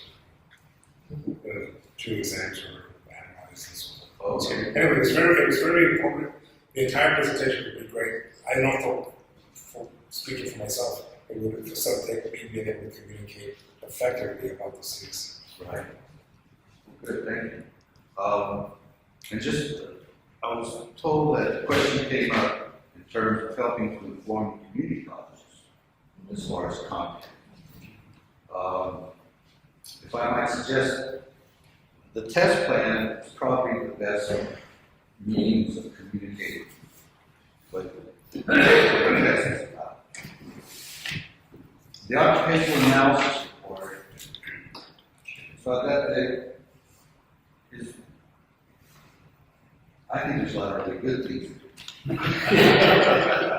but when it comes down to it, are they really going? How much are they really going to use the demographics? How much are they really going to use the analysis of the sampling plan? It's a test plan that will have the most of you. And I think communicating that, and if needed, some examples or instructions on how to utilize that might be a good preliminary approach and much more useful for them. And I know other boards have done that with their test plans and have been able to do so successfully.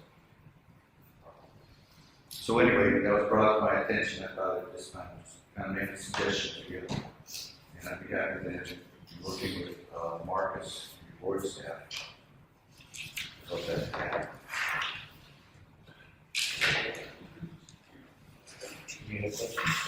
Very good. Thank you. Well, thank you. It's always a pleasure. Give me another 4 years.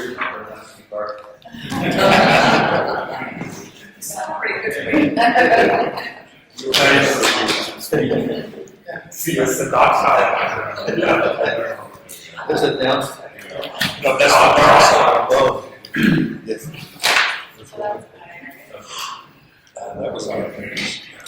Okay, I think our next agenda item is the report from the election subcommittee board officers.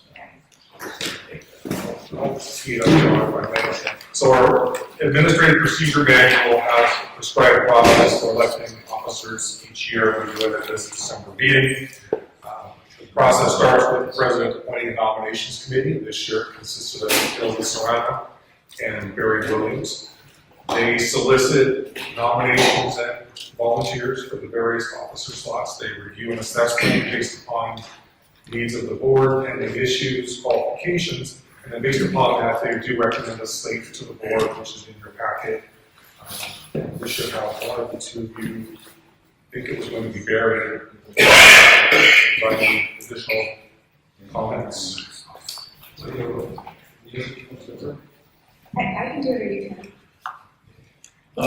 We got together, we asked for nominations from people and people who are interested. And then we sat down, we kind of reviewed those, put a slate together. One of the things that we were looking at are the areas as to interesting items that we're working with now and how important is it going to be to continue to move some of the people onto the executive office and moving forward, the office moving forward. And so with that, the slate that we came up with, we thought was the best slate for working that out. And the president will be continuing on as the president. And, excuse me. Okay. So, Our slate consists of John remaining as president, vice president would be Matt, and secretary would be Sylvia. And we would like Tian to head the enforcement committee. Yeah, I'm sorry, now I think we're looking at the probable president. That's a president-elect function, so it's just- Good recommendation about Yeah. Okay, comments? Just a question. What is the typical rules in electing office and no rules? For example, continued terms like President John Dayton, it's not issued, right? And we elect himself. Correct, we've done, yes, we've done. So it's not like many municipalities or other community has to be rotational. No term limits, no all have exemption. Good knowledge. Is there a motion to approve? I'd like to make a motion for the board to accept our slate. I second it.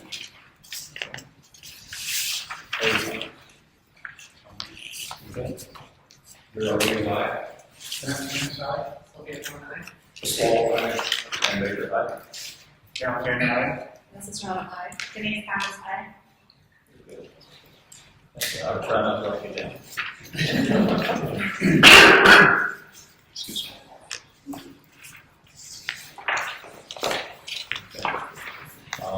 Executive committee. And you have, go to the committee piece.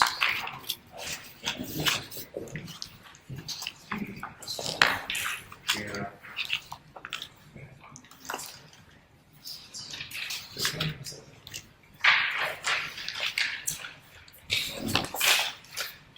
so we'll just take it, go down and look one at a time. Yeah. John, I have this for you. I have. Okay. When you set up? Yeah.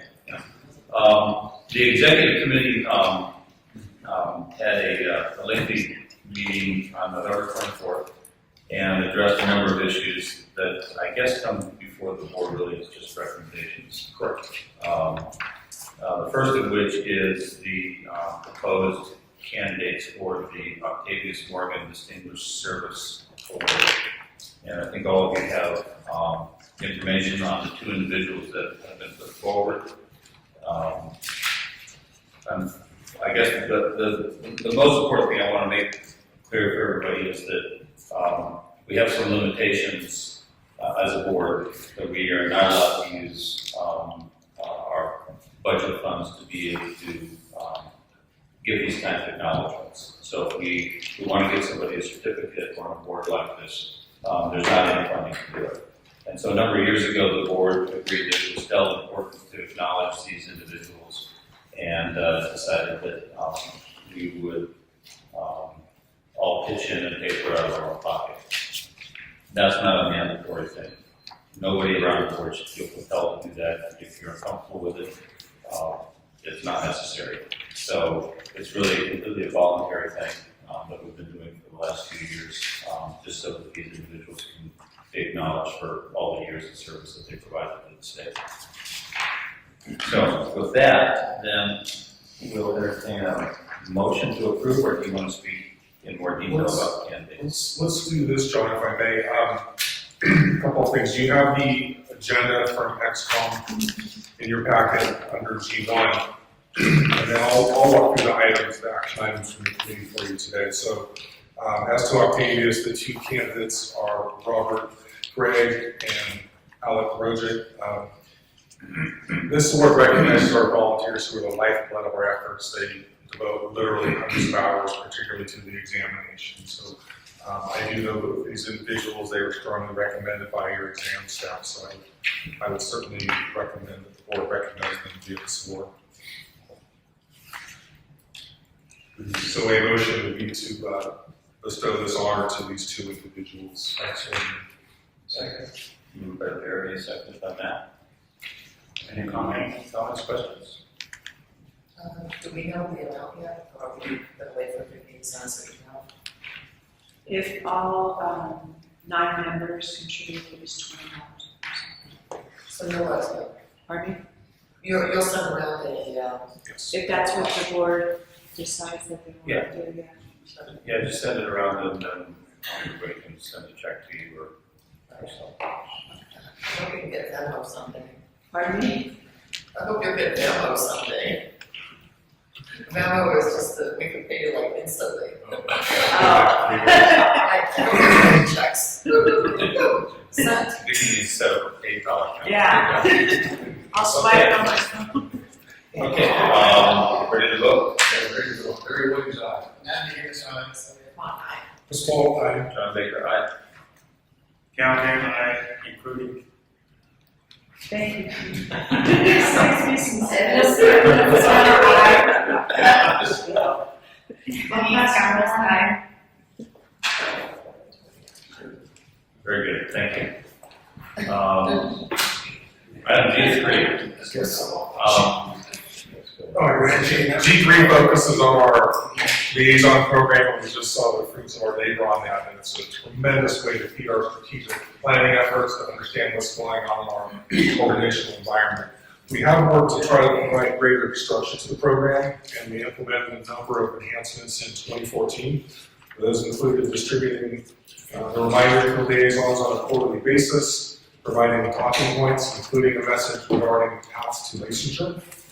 Asking that liaisons do coordinate with staff when communicating information on licensing. It's really important that we have a consistent message and we indicate all those intricate details because they could have a major effect on a candidate's experience. And then lastly, the biannual reporting that we do. So XCOM had three additional suggestions. One was to create a standardized written template for liaisons to record their conversations and share in writing if they wish. Secondly, to expand our talking points to include a message geared towards community college, certainly consistent with what we talked about today. And then to implement these recommendations and monitor the program for a year or two and then reassess where we are. So a motion to continue with the 2014 tactics and then also implement the three additional ones.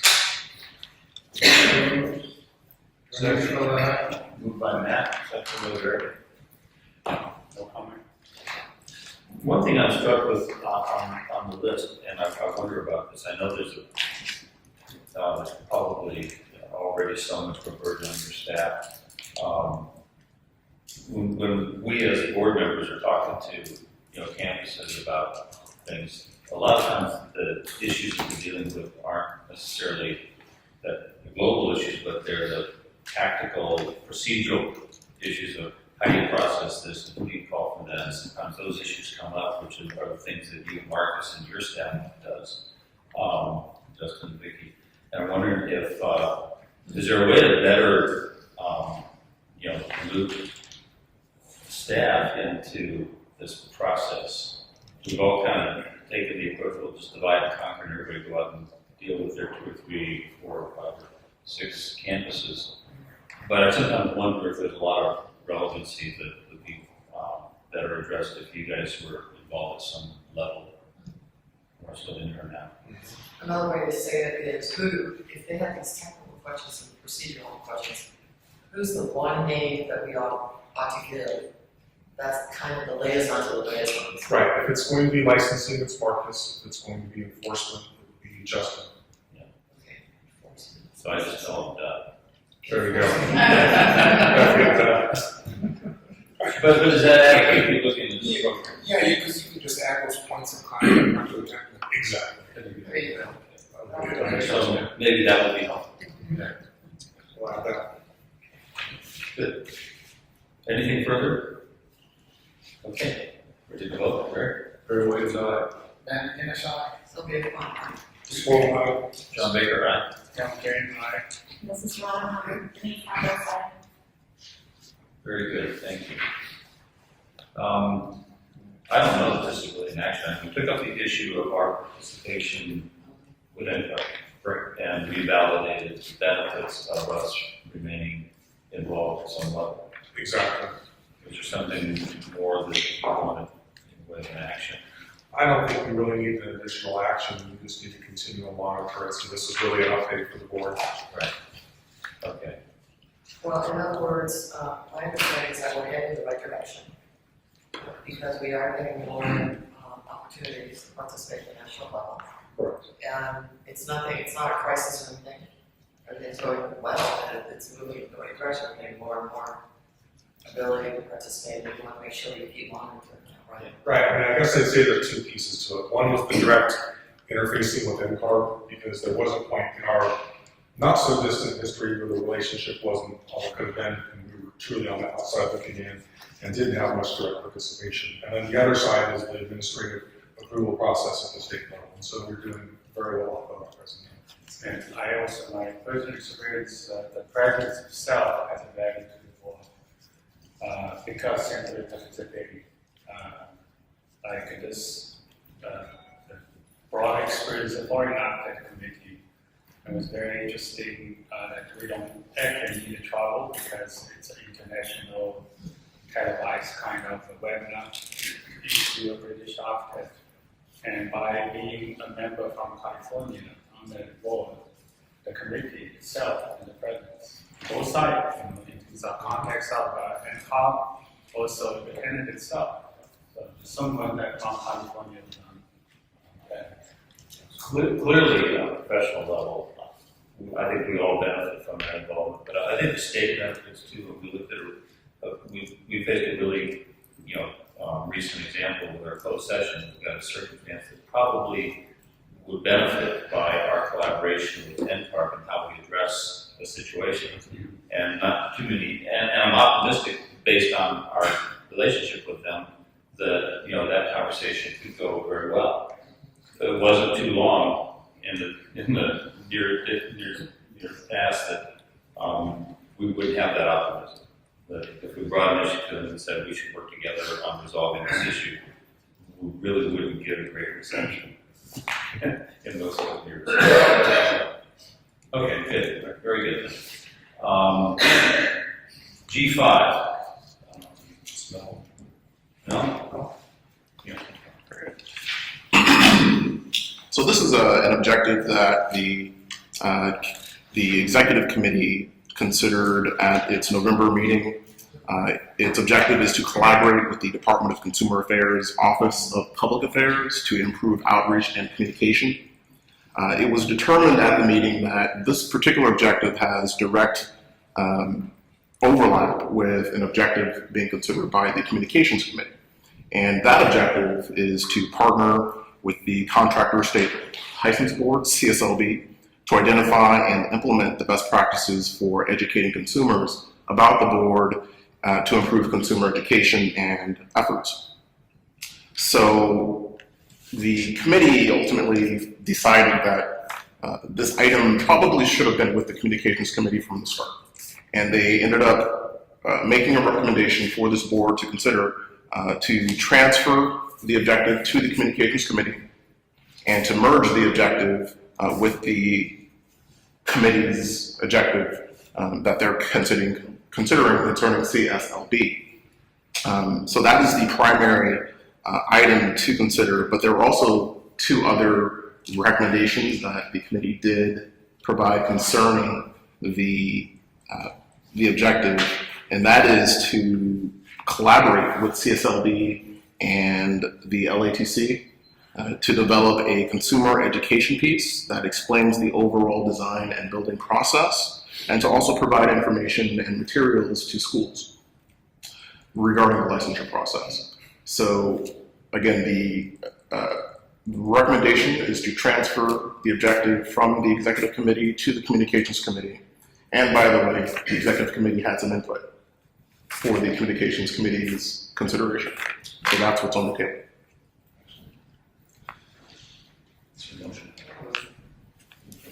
Right, yeah. Comments, questions?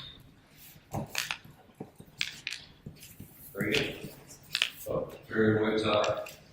Anderson, Small one. Baker, aye. Mrs. Rutherford, Denise Capos,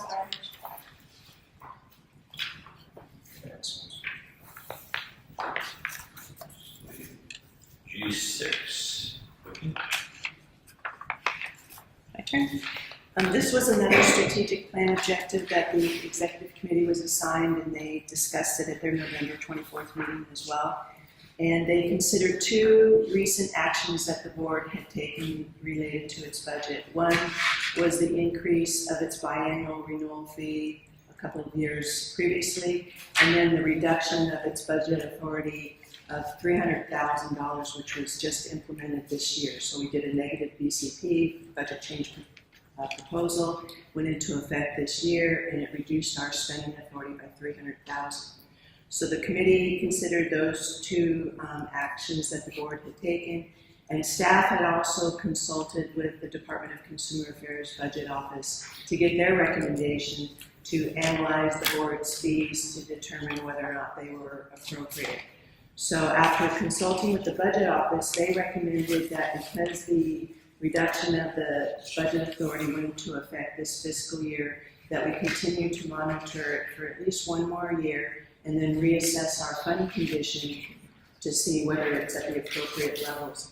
Right now, the attachment in the packet is the current fund condition of the board, and it shows a slight downward trend, considering if we spend all of our budget authority and our revenue coming in is moderate. So with that recommendation, the executive committee agreed to make a recommendation to the full board to take the budget office advice and monitor it for at least one more year and then reassess the fund condition.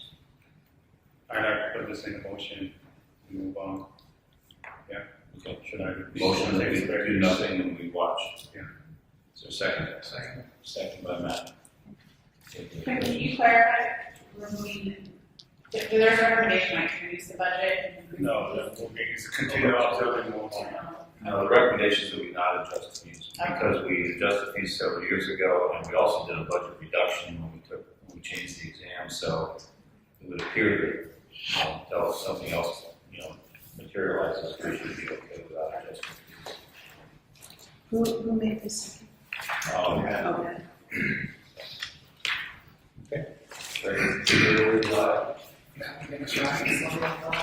Ms. Walton, aye. John Baker, aye. Councilman, Ms. Brown, aye. Denise, aye. Very good. Sunset review process, Devin. That is me.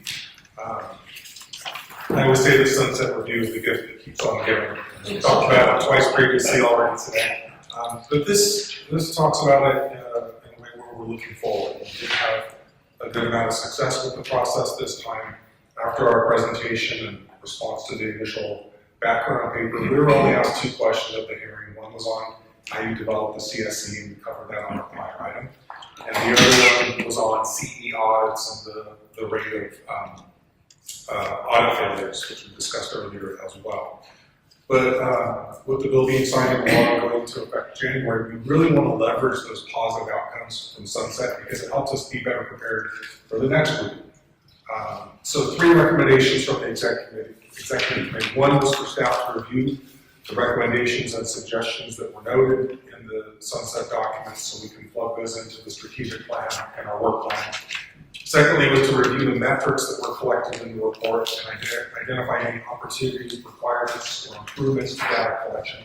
There may be better ways to collect our data so it's more precise. There may be some other variables that we want to look at. And lastly, on an ongoing basis, monitor the Sunset review process because some of the questions may change, some of the cross-cutting issues may change. So the executive committee's recommendation was to implement the above actions to further this objective. Motion approved. Moved by Denise, Second. second by Barry. Any other questions? Good. Barry Williams, aye. Matt McGinnis, aye. Sylvia Vaughn, aye. Ms. Walton, aye. John Baker, aye. Councilman, aye. Ms. Brown, aye. Denise, aye. Very good, thank you. Move to regulatory enforcement committee report, Matt. Okay, so to start off, we talked about the interim issue for some time, and basically decided to the term had changed from the initial word of intern to architect in training, and we wanted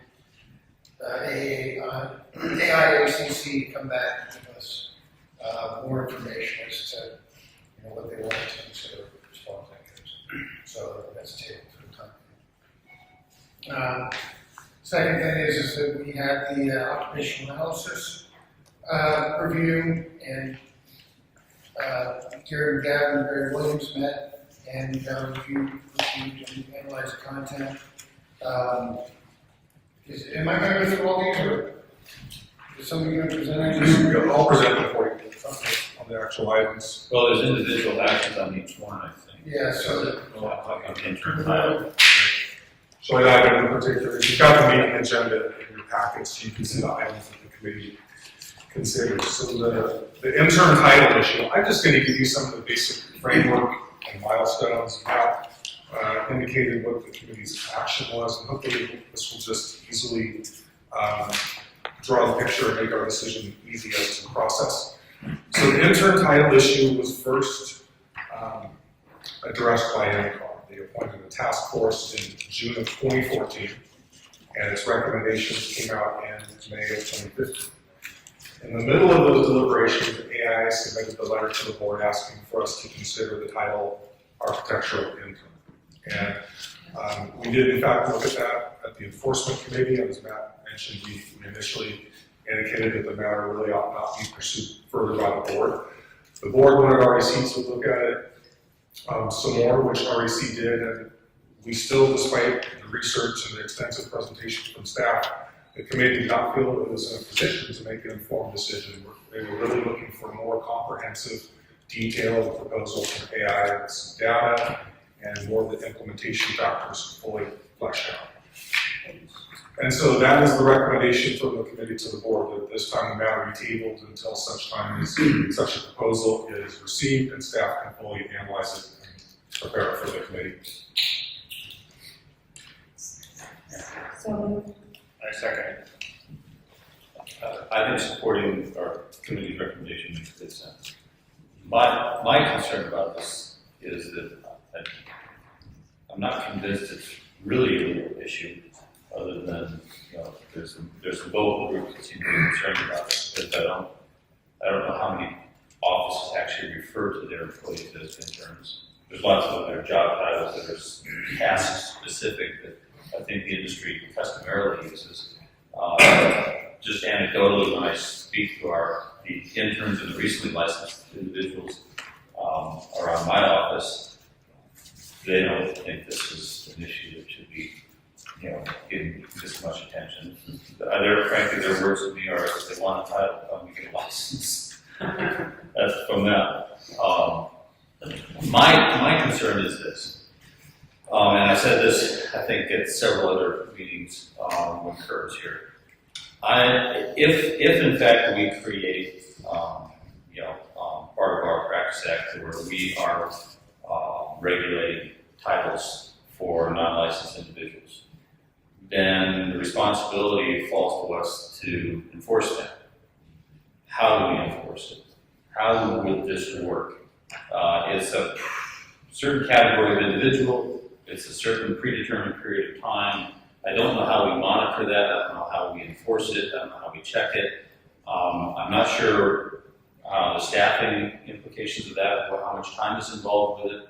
What if someone is, we think is used the title inappropriately? So what are the disciplinary proceedings? And what do we have, what kind of authority do we have? Because we can't take the license away, they don't have a license yet. So I'm not sure how the thing really works when you get down to that level. I'm also concerned about if it takes time for staff and maybe even additional staff to monitor and police this. How do you go in front of the legislature and the department and say, we need the funds to be able to enforce the titling of individuals who aren't actually in our profession, that aren't actually licensed to provide services to consumers who our job is to protect. So how does spending money to enforce a Title Act on individuals that don't have any impact on consumers jive with our consumer protection mandate. I don't even know how you defend the activity, more or less how we actually monitor it and enforce it. So the need for more information, maybe it'll reveal itself, I don't know. Well, I think that's exactly what I see as a problem too. People won't take it and release it as well. And as my understanding, we're kind of saying to the AIA, these are all the problems we see. Now, if you want to come together with a proposal to address these various problems, we talked about maybe there has to be an application process that creates a fee to it, or things like that. So I don't know what they're going to come back with. The other thing too is in the end, if I remember right, because of not being able to use NCAR saying not to be able to use the word internet anymore, they were looking at architect and training. And I'm not sure if I was in an office and considered a designer that I'd want to take that down to architect and training. So I'm not sure how successful it's going to be. I just know some of the people I talk to and throw around terms. Anytime I try with architect and training, it's like, no, I really like that. So maybe It's like a big motion. so anyway, we'll fill in. Good question. Because I don't know the answer. The term intern is not regulated. It's not a regulated item. The only reason it's out there is because firms provide internships. And the people participating in those internships are interns. It's a verb. Yeah. It's fine. Just wanted to make sure I didn't miss it. It's kind of a term of convenience. I've never referred to anybody as an intern. I've never seen anybody put intern on their car. So, anyway. So, we have a motion on the floor to support REC's, One comment. I just wanted to note that NCAR decided that no issue use intern or any other additional term. And so did AIA. AIA is lockstep with that. It's only AIACC that's right. that wants to change and add this to our California. Yes, yes. Well, but let me clarify, I believe that NCAR didn't say you can't use any other term, they're just saying we're not regulating any other term. They said you should not. They did a future task force, they said they talked about it for 6 months, deep conversations. So we came out and said we should not. Now, see, I interpret that to say they weren't going to recommend any title, which meant you could use any title you want. That's But what I they might have heard it differently. Yeah. So they're struggling with removing the word intern from their program because it's so ingrained that they have to figure out what to call those programs. Which we still haven't figured And maybe they're just training programs. I took it to be either get your license and be called an architect, and there's your title. We don't think they get a title to us. I think that's a really good way to characterize it. Yeah, yeah. Now, Right, by the way, no title is necessary other than the licensed design professionals. yeah. Because there's your connection with consumers. And that's the title of the regulate. I don't know how we defend spending money to regulate something else. Because, the titles of all the people who are not architects could be a very large group in what we call all of them. The one thing that does kind of complicate it is that there are some states who actually have, titles in their act that are either architect in training or intern architect or whatever. It's quite a few stuff. I'm not really sure why they have them in there, and I'm not sure they know either, so that it exists. Okay, it's on that chart. Yes. Yes, I can try to find the part of this. Someone with fresh back memory, I think there are only 4 states that use architect in training. Of the 27 or other 28 other jurisdictions that use a title, they use intern architect or architect intern. And that was patterned after NCAR's model law that they're currently rewriting. So one of the points that sort of I brought up in REC and other members did is why do we have to jump and get on the Titanic that's pulling away from the dock? Because NCAR hasn't decided yet what they're going to do. Nor have the other states decided what they're going to do. NCAR does what they do. That doesn't mean we have to wait to see what everybody else does. But why do we want to jump up there and do something? Anything about that? I think it's good. Okay. Call Davis, aye. Sylvia Plum, aye. What's going on? John Baker, aye. John Payne, aye. Mrs. Rona, aye, sorry. Denise Campbell, aye. Very good.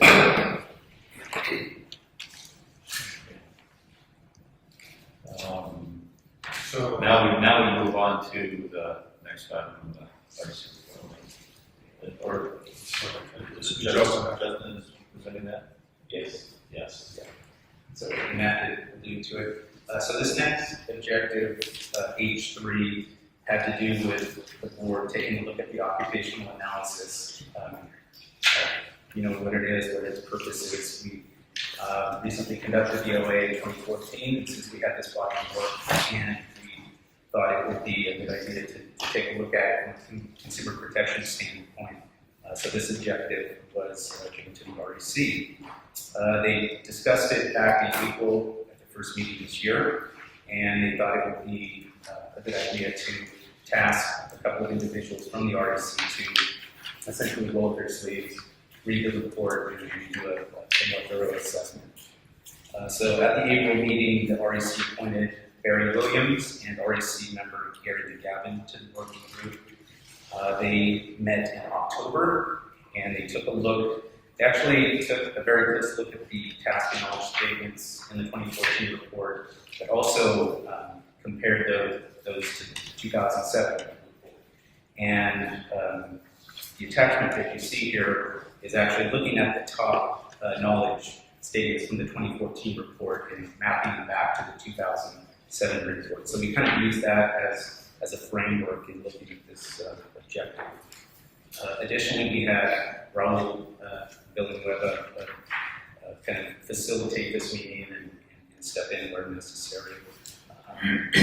Ultimately, after going through this exercise and this work, the work group determined that there were no significant marketplace trends of concern at this time, but they did recommend the board go through this exercise and review every time we do an occupational analysis in the future.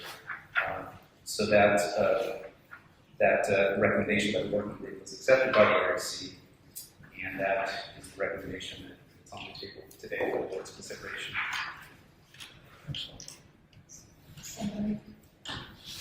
Moved by Melissa. I'll second. Second. Very good. Good work, guys. Any other comments or questions? Okay, take a vote, Rick.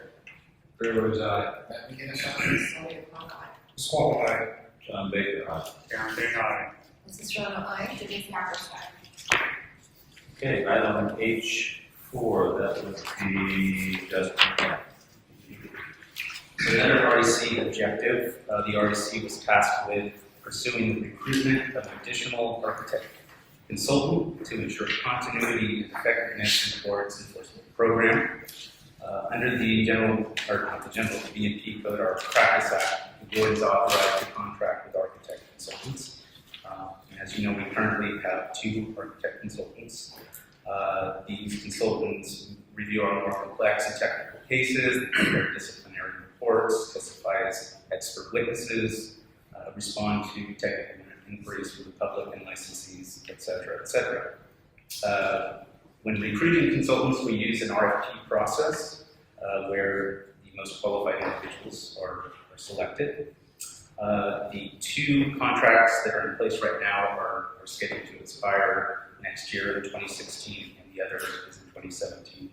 So they do stagger their 3-year contracts.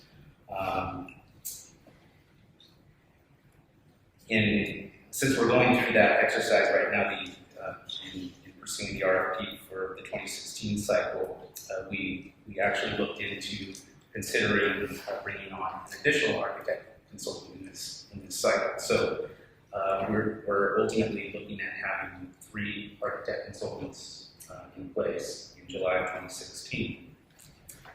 Outside of that, and noted in your packet, there is another expedited contract process that's available to us in the department. We've been using this process for recruiting subject matter experts for exam development purposes. We can also utilize that process for enforcement purposes. So we've also looked into that and have utilized that process this year as well. So this objective was discussed and considered by the REC at its November meeting, and the REC voted to recommend that the board authorize staff to complete the RFP process, which would put 3 architect consultants in place in July 2016, but to also continue to utilize this other delegated or expedited contract process that's available to us through the department. That is the recommendation. Questions for you. We just talked a little bit about budget. How does the additional consultant tie in with our budget allocation for architecture consultants? Well, we would have the funds to do it. I think it was just planned to do it for this cycle for succession training, and then ultimately go back to the 2 consultant contracts instead of always having 3. But for the period that we would have the 3, the budget could cover that extra expense. And this is part. Are we expecting to lose one of the? Well, Bob and Barry have been contracting with the board, I don't know how many years now, so we're trying to just for succession training get someone else in case we don't know if they would be reapplying for future contracts or not, just to have some succession training. You getting tired of this? No, I can get that dust done. I guess my only concern was if we're, we can assume that will take place, but we might end up with 3 for a period of time. So, in the budget allocation, the funds in that pool for outside consultants probably needs to be projected out to augment, so we've got it covered. And We they can do that, and also we can adjust the hours. That's right. Contracts themselves, we can make adjustments to meet our fiscal needs. Oh, so they're not full-time necessarily? Correct. Oh, I get It's a part-time allocation. I think that'd be kind of the key, since we kind of made a decision not to adjust fees. We see a downward trend in our reserves. We don't want to exacerbate that. So just want to understand the contract terms with consultant can be flexible. Yes. Not 24 It's hours. up to a certain amount of hours each Yeah, year. staff. And we can adjust beyond that once. And John pointed out that it's limited to $50,000 per contract. So on a part-time basis, so it's not a big, Yeah. And that kind of goes to the point, if we've got $100,000 in that line item in our budget, then we need 150 to cover potentially 3 people. And as long as the budget allocations on the line items can be adjusted so that it covers it, I'd And it would be closely monitored to make sure. So, as part of training, can they be put in the real task? They start doing things for the board, yeah. Absolutely. During this training period, we refer to them as interns. Yes. Architect consultants in training. Anything else? Okay, are we ready to vote? Ready to Need vote? a motion. We have a motion to approve the recommendation. I make a motion that we accept staff's recommendation to add a 3rd part-time as needed consultant. Thank you. So is there a second? I second. Second. So, very good. okay, Dean, very well done. I'm happy that it's not. Small materials, Sounds like, I'm saying no. This is wrong, Denise Tackles,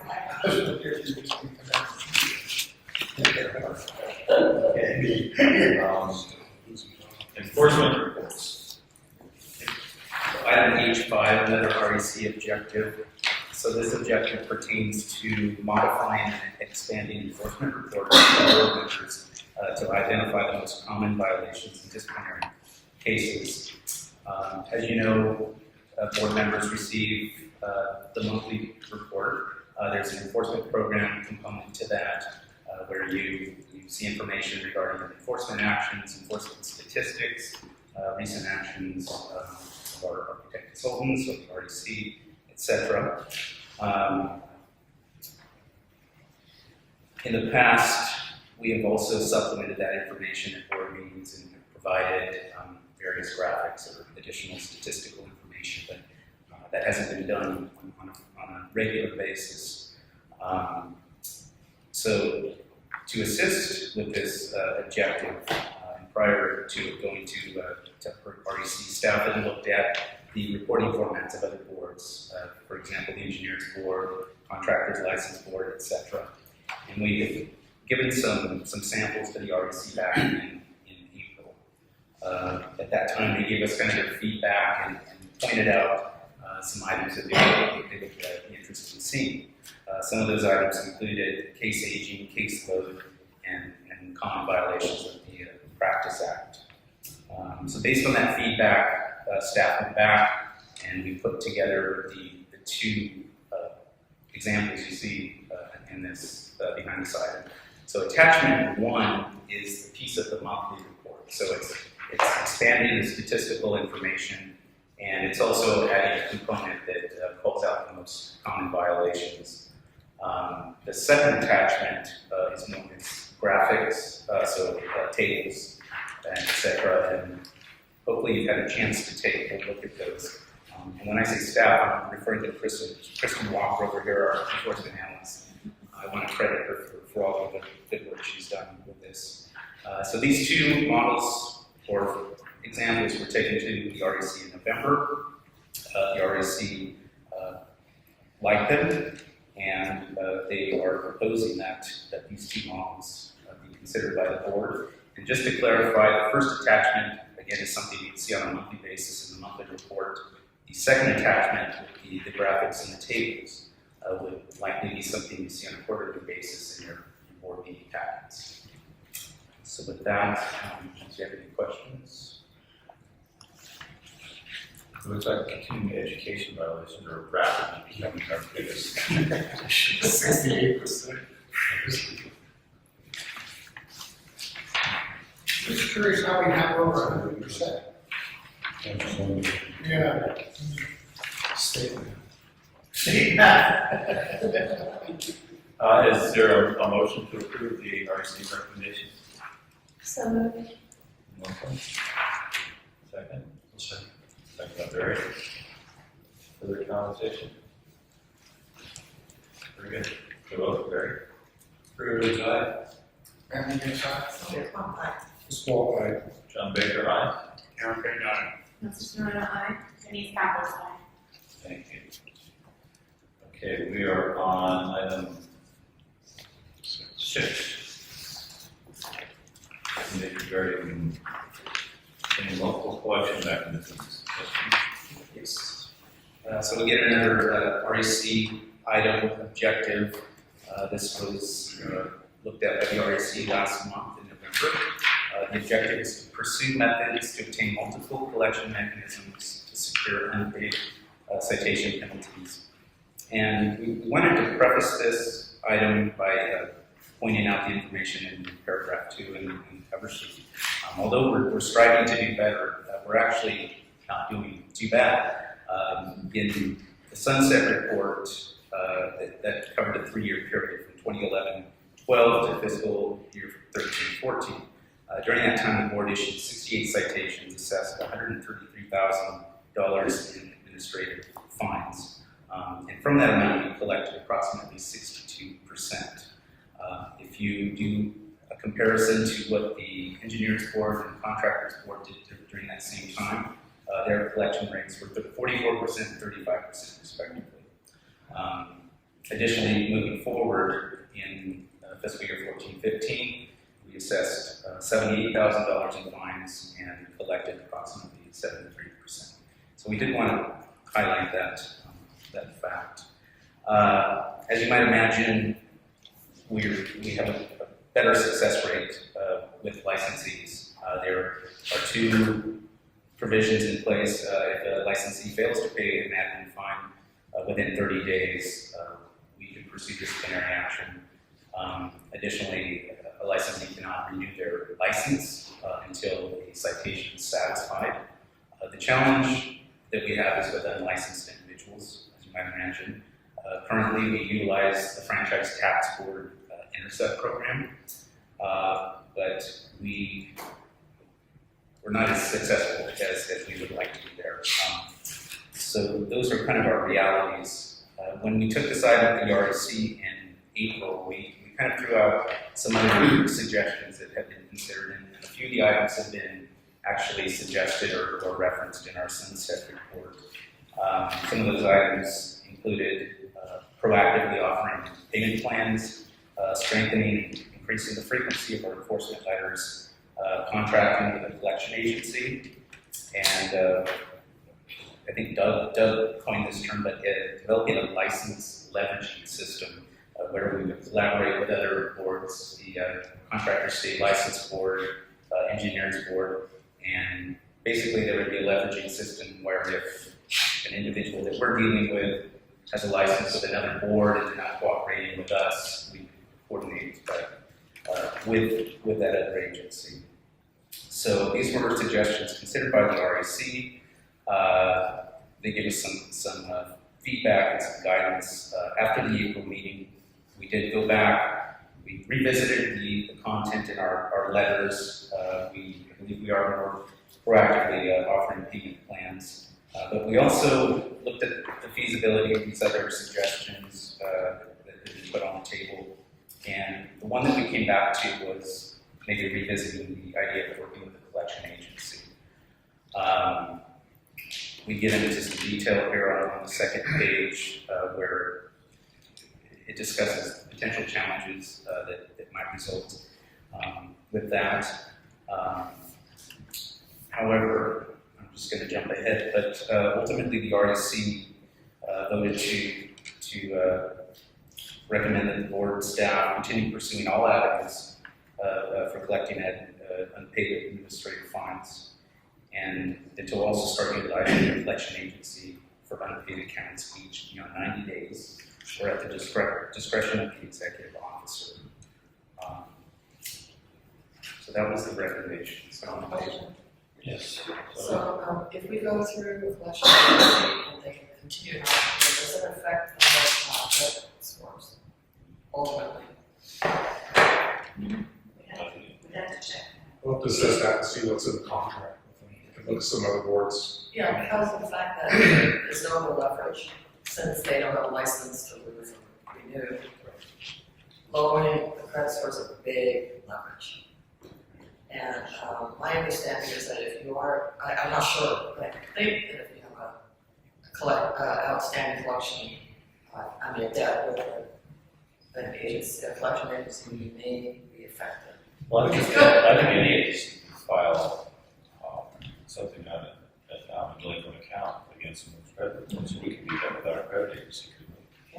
But we can check that if it's an option with the agreement. Make it part of the agreement. You didn't go very far with the idea of a payment plan. How did that go? payment plans, I don't know, Doug, if you could speak to that. It also triggered a question about, do we take credit cards?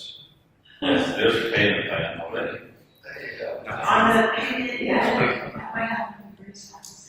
On the payment, what happens is when they get their citation that says how much they owe, they sometimes will contact staff and ask, will you allow some kind of payment arrangement? So they'll work it out and say, okay, I can pay this much each month and until it's paid. And some go through with that, but some don't. They might pay for a couple of months and then stop, so we have to get back with them.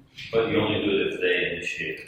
I think we modified the letter, maybe it was the second notice recently about including a term in there, because normally we would just have them come to us with it. That was the original procedure for it.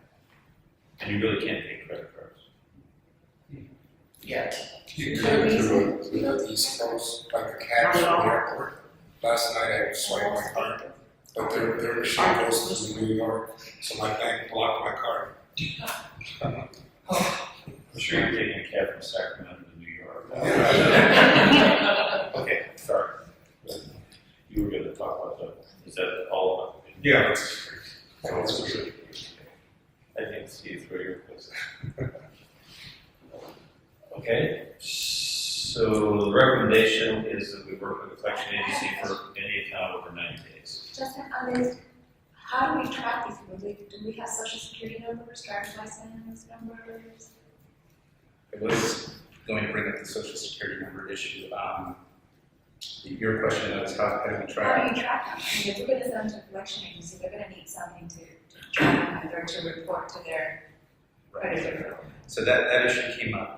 Currently, if we had the social security number, which I believe we are potentially able to get through Division of Investigation. Right now, we don't have the authority to release the social security number to an outside or private collection agency. There is one board, DCA board, that we're aware of that has that authority. We did bring that issue up through the sunset review process, and the legislature came back and kind of cautioned us to consider any privacy or security issues that might arise if we did have that authority and were releasing socials. We have found that there are many other DCA boards that utilize collection agencies without the social, but you're relying on name, etc. So it's. Well, it's legislatively, it was a highly sensitive issue. There was an effort a couple years back to obtain authority to collect socials, and the privacy concerns carried the day. The thought of releasing them to third parties was just something not the They legislature use was it for comfortable with. parking tickets, to collect on parking tickets. I don't understand what the difference is. Social security numbers? Yes, I mean, they'll send you a collection so you don't pay for a parking ticket. And then in a second, they'll send you a collection. So I don't understand. I mean, this is money that's due to us and we need to collect it by all means necessary. Well, we can certainly,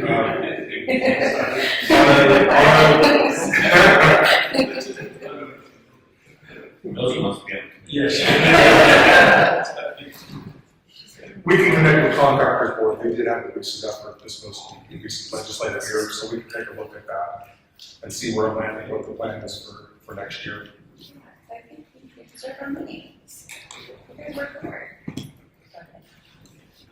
But RC landed on the square of using collection agencies. Still utilizing a collection agency despite the fact that we don't have the authority, but at least it is another mechanism we have in place to pursue and Makes sense. Motion to approve. So moved. Second. Any other comments? Ready to vote? Everyone's aye. Matthew Phoenix, aye. Pasquale, aye. John Baker, aye. Gavin Newsom, aye. This is not I. Denise Appleton. Very good, thank you. I think agenda item I and the CSE, we addressed all of that with Raul, or is there something further? We did address it with items. Okay. Very good. Then we are up to agenda item J, MCAR, implementing the path, the integrated path initiative. Let's see, Marcus? This item is another objective of the strategic plan assigned to the Professional Qualifications Committee. And its charge is for the committee to promote an accelerated path to architectural licensure.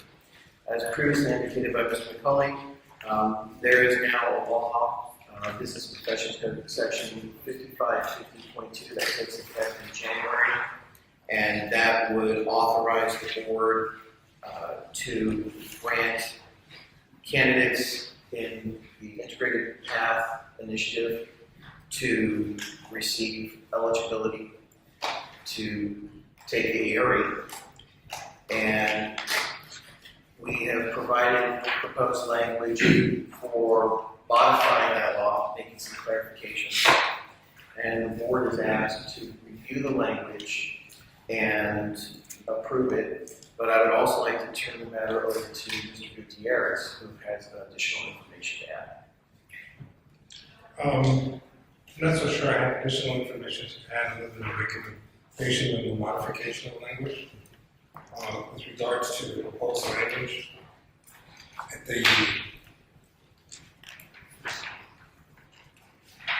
looks like it's the fifth line.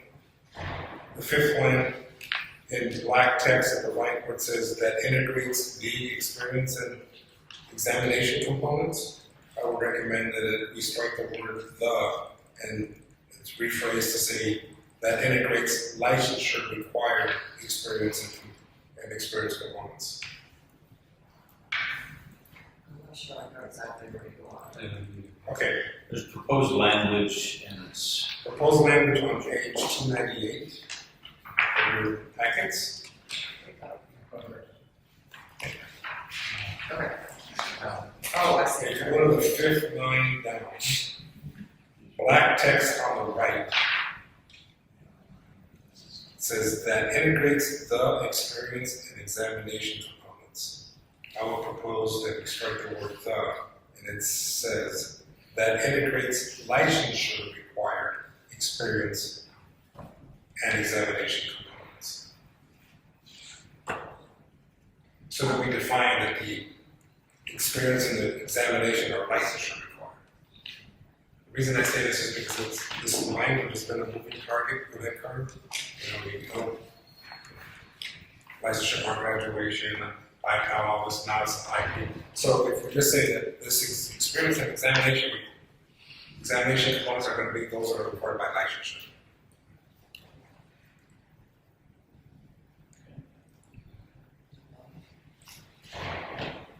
So then, if we make that change, the statement would read, notwithstanding subdivision B of section 5552, the board may grant eligibility to take the examination to candidates enrolled in degree programs accepted by the National Council of Architectural Registration Boards that integrates licensure required experience and examination components. The eligibility point shall be determined by such program.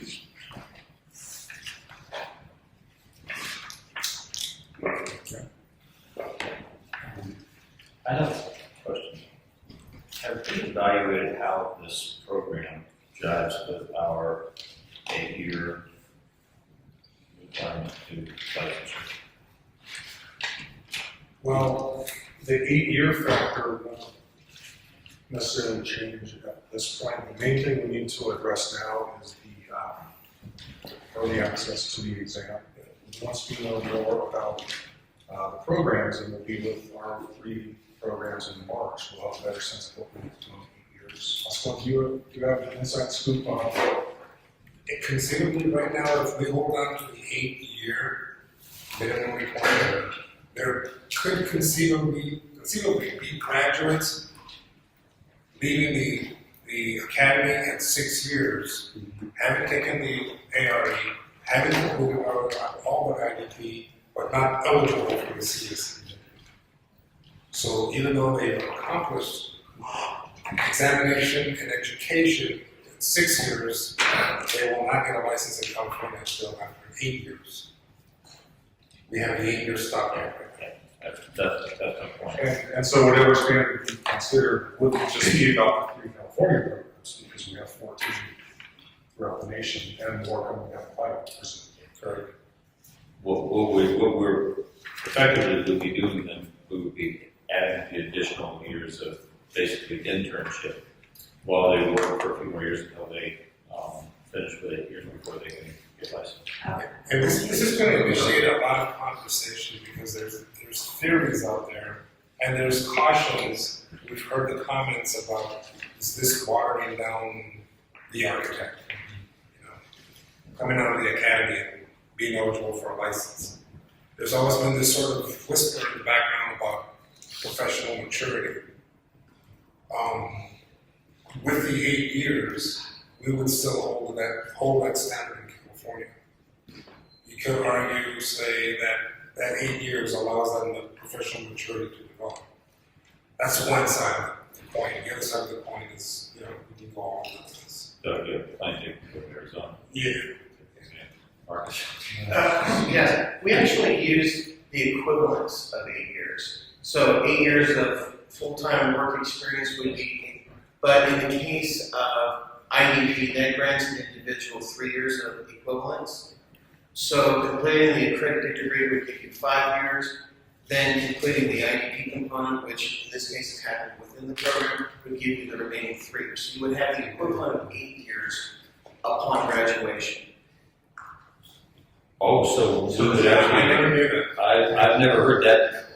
never heard that interpretation. If you've completed both the degree and IDP while you're going to school, you'll get credit for both. You'll have 8 years credit. Right. The way I our, never heard this independent credit. pardon me?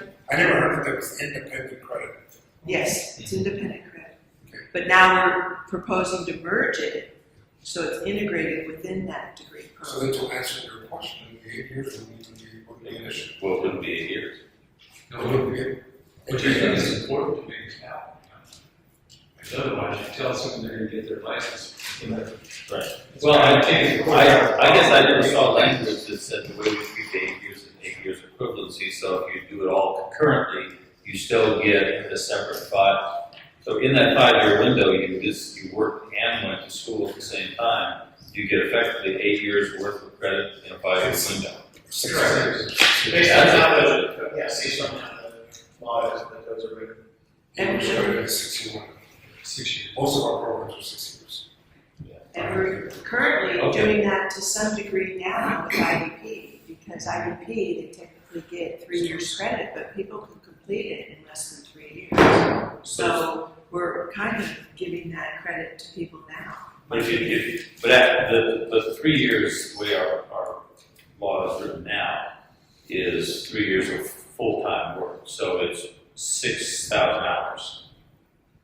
It's completion of the IDP program. So how many total hours is that? Isn't it like 3,600? It's 37 or 40 hours. Well, I know what the IDP says, but 3 years of work after you graduate high school, if it's 3 years of full-time work, that's equivalent of 6,000 hours. Yes. So if you're talking about equivalency, are you saying that if someone completes 6,000 hours of full-time work equivalent of 3 years during the time they're in school, they don't have to do the 3 years after they graduate? Or do we adjust the hours and redefine 3 years? Because 3 years for the guy who graduates is 3 full-time years. 3 years for someone who's in school is maybe the equivalent of a year and a half. How does that work? So right now, Amherst said that it takes approximately, before they made the change, before they did the string line and reduced the hours, they said it was taking individuals between 4 and 5 years to complete IDP. So when they went down to the 3,740 hours, they said now it would take about 3 to 4 years. Similar logic was used when the board first adopted IDP back in 2004. They determined how long it would realistically take an individual, because the presumption that an individual would work 40 hours and nothing but IDP wasn't realistic. So they determined, and I'm not sure how I determined this, how long it would take, and we incorporated that into California Code of Regulations, Section 117, that says if an individual completes IDP, they receive the same amount of experience credit as an individual who worked under an architect those 6,000 hours. So that's the equivalency that we use. So I guess my question is, does our law still say a total of 8 or a 5-year degree and 3 years of work? Or does it actually say 5 years of school and IT?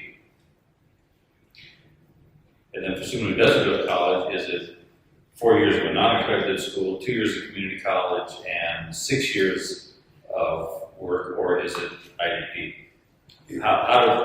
I'm wondering if the equivalency is actually equivalent. That's exactly my question. I really want to have that sense. It's a degree and IDP, right? Not degree and certain years of experience. Well, we don't require degrees, so we have the varying different approaches. If you have a non-accredited degree, you have a 4-year degree in any major, if you have a degree in a field related to architecture. So it's a table that indicates the type of education an individual has earned, and then to maintain the 8 years, the relevant amount of work experience that would be required in addition.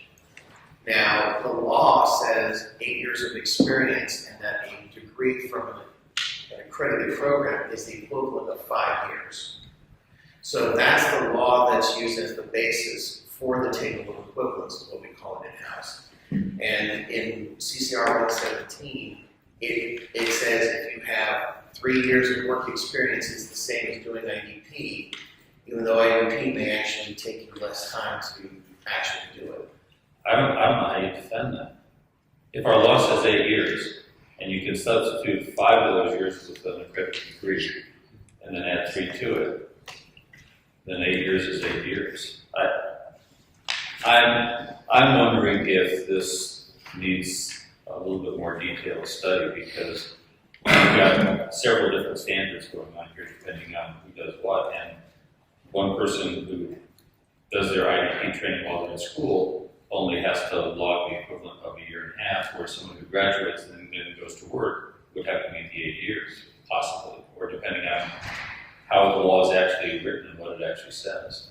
In that scenario that you're proposing, so the individual would be going through school, and then once they're done, if they were not in an IDP program, they would do the IDP, and it may not take them the full 3 years to complete the 3740. They may do it in 2.5 years. But based on how we're authorized to grant credit, they would receive a minimum of 3 years. But didn't you say the law actually says you have to have 8 years of experience? And You have to have the equivalent.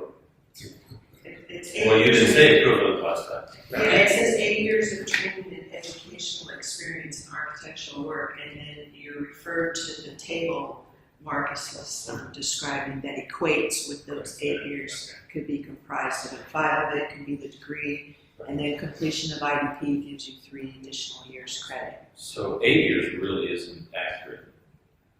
It's training and experience equivalence is what it. It is for the non-degree individual. That's the only. Yes, if you go straight without an education, it's 8 years. Which allows for multiple paths in California.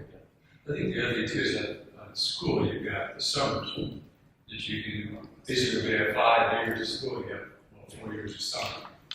5 go after, which also had, I think we couldn't do that. We had to wait till we got a degree before we could count that, and now you can't count all that time. And maybe I'm the only one who's, concerned about this, but would it be unreasonable to ask us to put together a chart that clarifies these different pathways like that? Because it seems like the measure of practical experience outside of school is measured differently for different candidates. Yes. It is. Yes, it is based on equivalent, like what is equivalent to this. So the way the table reads is if you went through an accredited program and you did your IDP, but it only took you 2.5 years to do your IDP, you have the equivalent to 8 years of experience. I think that the bottom line. I've never heard that. Yeah, I never either. I'm surprised. But I feel I'm dumb too.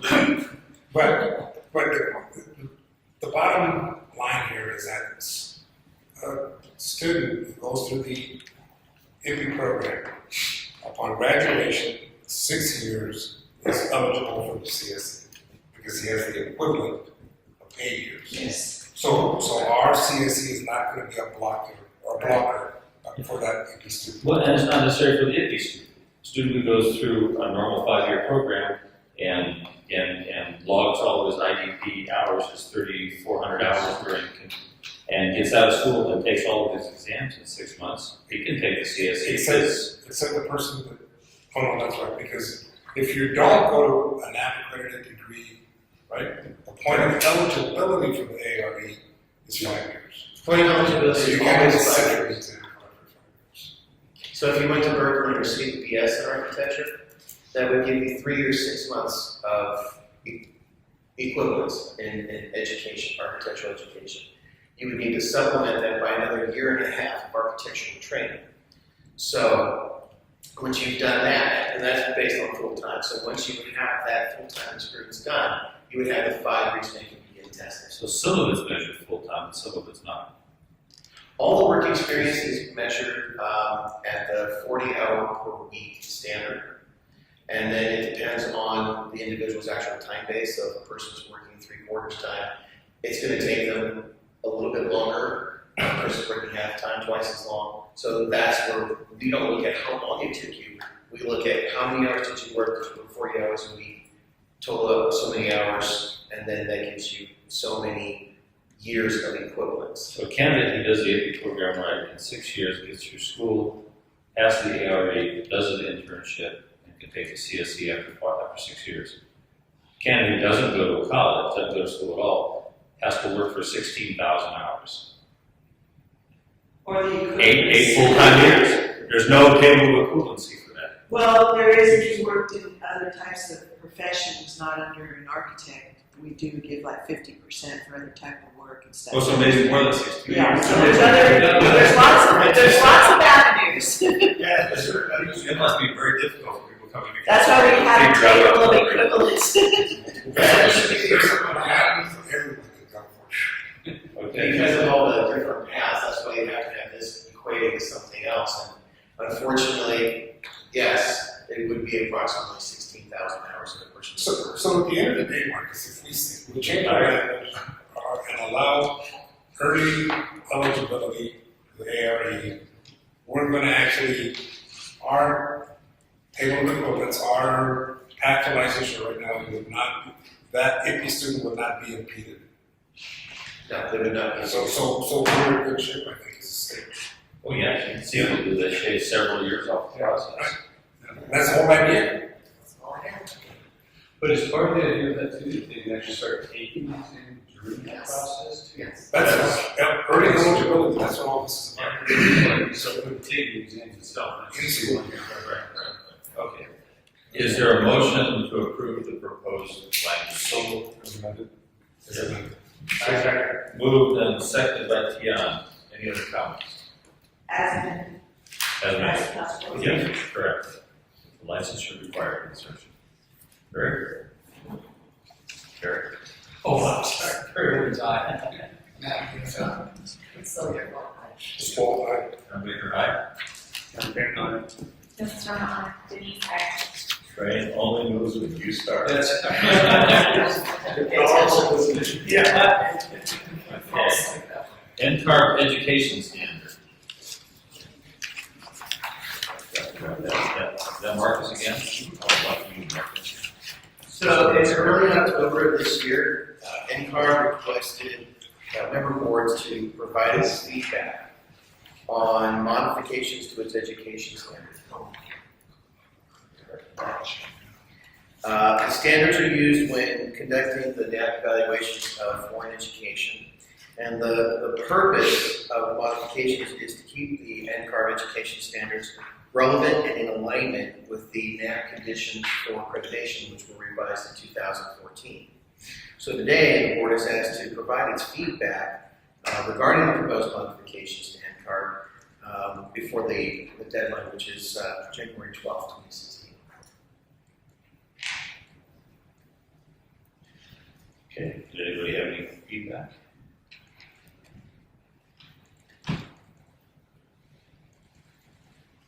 So is NCARB staying in line with that?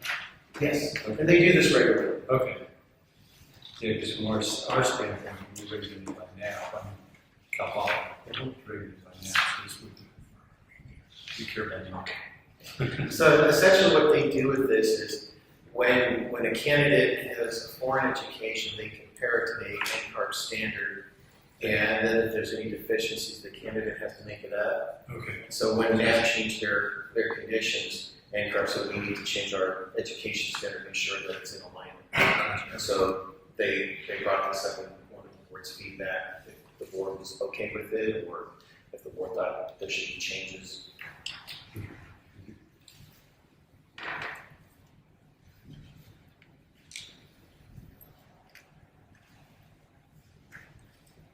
Dramatic pause. Move to approve. Okay, there's a motion to approve. Second. Second by Sylvia. As commenting to Doug that we used to have a board member who, anytime the education standard came up, they would produce volumes of responses. And I think about him every time we see something like this.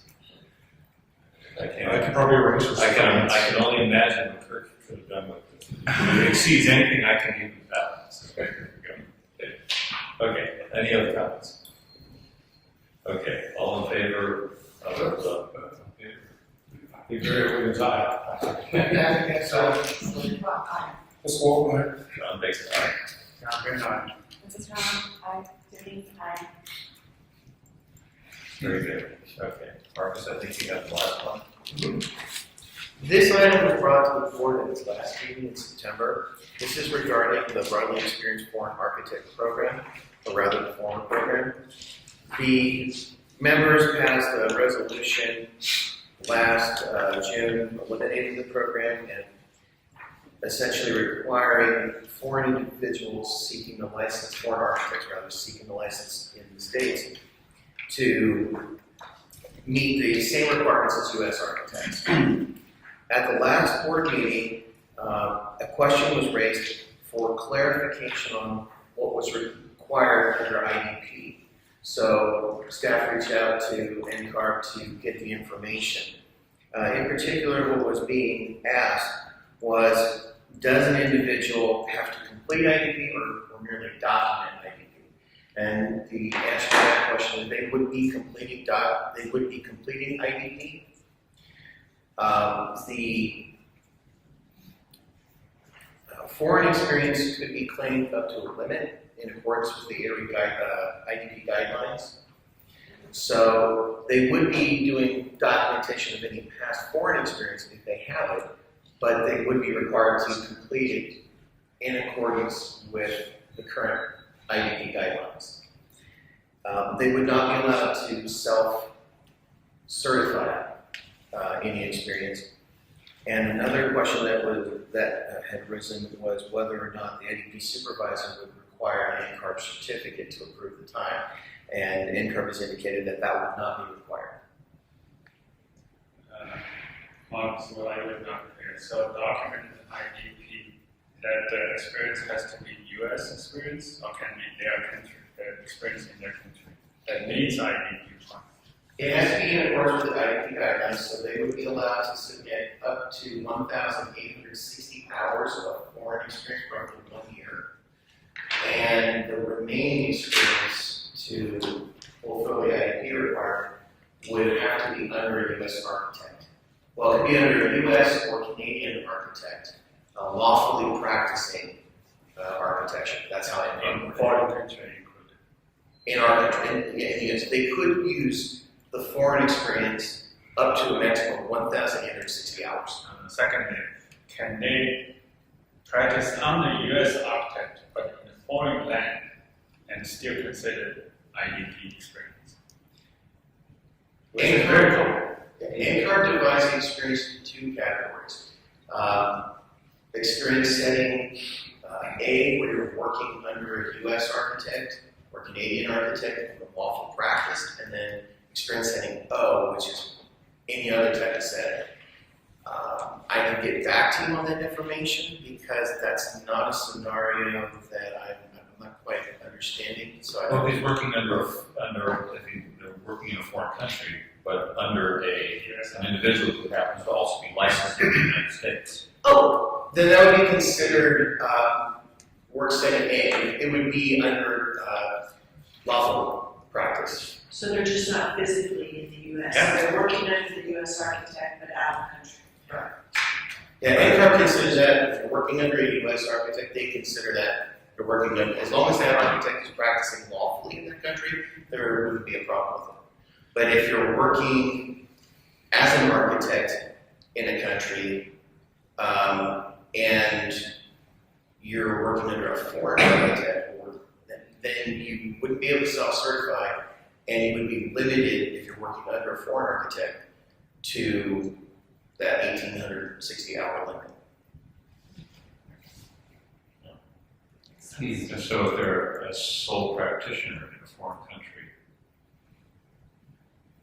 Then they gotta go get a job with somebody. they would have to work under a U.S. architect. They'd have to meet NCARB's IDP guidelines requirement. You know, when this, Doug was commenting that we actually supported this resolution at last year's national meeting. Correct. But all the focus was on the only change that was identified was the fact that foreign architect would now have to take the ARE. Yeah, that was the big change. There really wasn't much mention about the IDP component and how it was going to be implemented in the resolution that we saw at the national meeting. So it's interesting, because that kind of caught, that never came up in conversation last year at the national meeting. I think it was posed as streamlining and reducing the cost also, but when you look at, well, why would a U.S. architect be required to complete IDP and not a foreign architect? So I think they were trying to make it equal. And that's actually what Department said, because they wanted to have everyone on a level playing field, that it wasn't really fair to a U.S. architect to have to meet all these requirements, but not a foreign architect. Now, previously, the dossier fee was $5,000.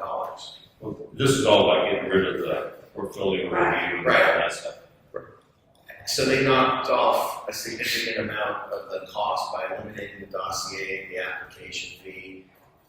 There still may be the cost for the ESA, the $2,000 there, But a U.S. architect can now certify IDP by having a peer or another architect who's an infrared certificate holder certify that the person has met the requirement. They don't have to actually go through IDP if they're already licensed. they would have to document that they have met all the requirements, all the hours requirements. So that may require them to complete IDP. It would depend on the individual's experience. Actually, like if they hadn't done code research, then they would have to fulfill that 120-hour area. Well, under the BDA, I think the program now the way it is they don't have to go through that documentation. They need another architect certified that they know that individual's work and that they meet the requirements. But in this case, they have to actually do the IDP.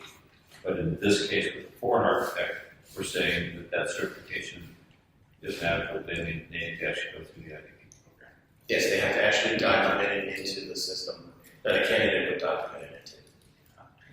Another point maybe we should remind the members is that when that resolution was introduced, I think NCARB announced there had only been like 12 people that had gone through that BIFA. It's a very small. Yeah, it's a very small percentage, so, yeah, so there were only 12 people, but they were trying to reduce the cost and streamline it, but in the interim, it came out that they had to complete IDP too. So again, since you were talking about the previous one, about the idea of equivalencies, if there's an equivalency of something that they had done in a foreign country that meets these requirements, it seems like that'd be appropriate for something like this, and not having, someone come back and have to go through all the IDPs, like I mentioned last time, figuring out what the No, sorry, it's the IDP. Now, when this was presented to the Professional Qualifications Committee, they had a recommendation where they requested the board provide a means for review of or amendment to NCARB Resolution 2015-02 to remove the encumbrance of mandatory IDP and allow for education, equivalence, and practice knowledge for foreign architects, and suggest the board request the implementation date be postponed. So that is the action before the board today, is to decide whether it will approve the PQ recommendation. I'll go with that. That would follow. Second. I'm trying to think how does this get done? We've got to identify. And the BEA program was always about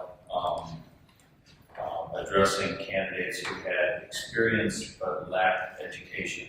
And so the documentation was always, how does your experience compensate for your lack of education? And the BFA program was the opposite. Portfolio dossier review and the years of practice as a licensed architect was accepted, and the candidate had to demonstrate, the opposite. Their education was considered adequate work if they went to the right kind of school, and then the equivalency was really all about showing their portfolio and their experience. So if we go back to NCARB and say, can we substitute education for experience? It seems like it's contrary to what the BEFA program was all about from the beginning, so I'm not sure what their response might be. Well, I can imagine some, but that might not be accurate. That's not what I heard. I heard that it's in lieu of having to do IDP, you show its previous experience. It had nothing to do with education. No, the table of equivalence they're asking for is for education, to, a table of equivalence that where you can substitute education for that lack for the IDP. What education in practice? So it's kind of it's the opposite of what the program was designed for. So John, I mean, they have clearly asked for also equivalent experience of the qualification. Education has to prove that. And practice and how they got the licensing, which is they are into 5.0, and experience, which is fully IDP. The only area I still not understand very clear is that the IDP has to be completed physically. The certain portion of our in the United States, or they can work under United States architect, but practice architecture before the land is still qualified for IDP. I think that's the skill area we're not completely clear about. And I don't know if their it's fine. I can ask because I'm on the committee. I mean, could I offer a friendly amendment to the motion? That we approve the recommendation to review with NCARB the methods for removing the encumbrance of mandatory IDP from the BEFA program. And not presume that this one of the solutions might be substitute education for practice, but just leave that silent. Just say, let's see if we can work with NCARB to see if there's a method of getting rid of the mandatory IDP piece. That seems like that's the primary interest. It's the method that we get them to approve it may not be this one, and that might be reception might not be positive, so it might not get past first base if we start with that. Maybe we can explore it with them. Would it be okay to just modify it that way? Okay, but I just want to look at a case study. Maybe not as a piano, but let's just say a regular architect that has been practicing in, say, the UK for 20 years. Competent by their country, licensed, whatever education they have. They're licensed. That's the key that I want to focus on. Because it's called foreign architects, so they're already architects. So never mind all the people like the rest of the candidates are not licensed anywhere.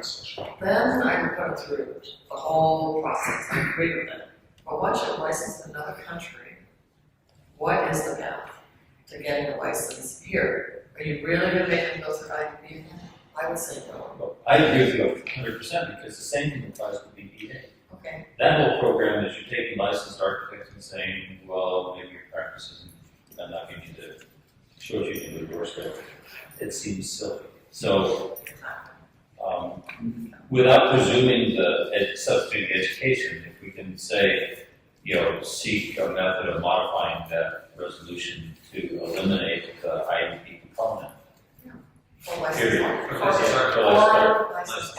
Well, that's all the BEFA program is about, right? And as you indicated, like with the BEFA program, the EDA program, you can, let's say you're an architect that's worked, the same UK architect, but you've worked here for 10 years, you weren't able to go through the BEFA program. You could document those 10 years of experience that you worked in the States. There's no limitation to the amount of experience that you can document because it's not subject to the reporting requirement. So you could document that and you would be completing IDP. Okay. But if you didn't have any U.S. experience, and in the case that Ms. Kwong pointed out about the individual with 20 years and they want to come to the States now and practice, they would have to actually complete IDP. They'd have to work those hours and document those hours in the individual training areas. So whereas in the first scenario, the person has worked the time and can go back and document how much time they spent doing the code research and all the other sections. If an individual hasn't worked in the States, that's where that scenario might indicate an issue, but in the former, they're still able to complete it by documenting that past experience without restriction to how far back they go. Are you sure the recruiting period doesn't apply to BDA candidates and BDA candidates? Because I thought it did. Licensed US, it's in the resolution. Licensed US architects, foreign architects. So the 6 month and 5 year reporting period for IDP doesn't apply to those candidates? Correct, it states, the reporting requirements do not apply to architects registered in the United States or Canada, or, as it now reads with the past, or to architects credentialed by a foreign registration authority pursuing an NCAR certificate. So those three groups are exempt from the reporting requirement. And that includes the foreign architects if they've got the US experience. It's only the individuals that would be new to the States, not working under an architect or working in a firm, that would be at a disadvantage. But after they've worked roughly 3 years, they could document that time in the IDP system and receive the credit. But if they receive the credit, do they still have to take the test to pass our standards? They still. Correct, they still have to take the ARA. So it would be equivalent, like a foreign doctor who's practiced in his country for 20 years, he comes here, he can't just automatically start practicing. He has to go through a complete kind of re-education of what our laws and regulations are. Say with an attorney, you just can't be a UK attorney and come practice in the United States. Correct. Under the holders, under the BIFA system, they did their dossier, they did their portfolio, they had an interview. And so this would eliminate the need for, when they said that they were going to require ARE and IDP, it eliminated the need to provide that documentation and have the interview. So it streamlined the process, is how I kind of looked at it.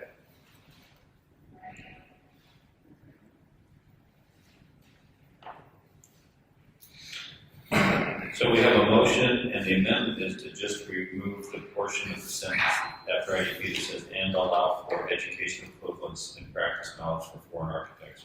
And just say, amend the resolution to remove the encumbrance of mandatory IDP and suggest the board request an implementation date to be postponed. Okay, I'll accept that.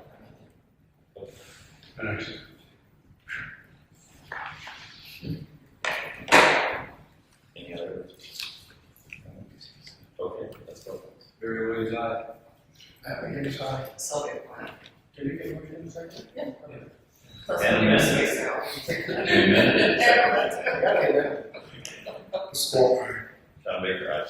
Mrs. John, like, Judy Garfield, like. Very good, thank you all. So that takes us to item K, the communications committee report. Yes. Yeah. Do you want me to start?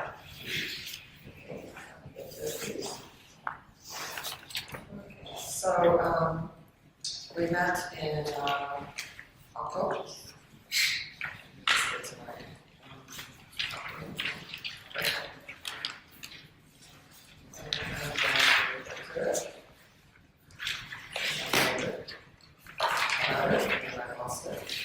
You guys want to take a 5-minute break? can we do that? Yes. And I think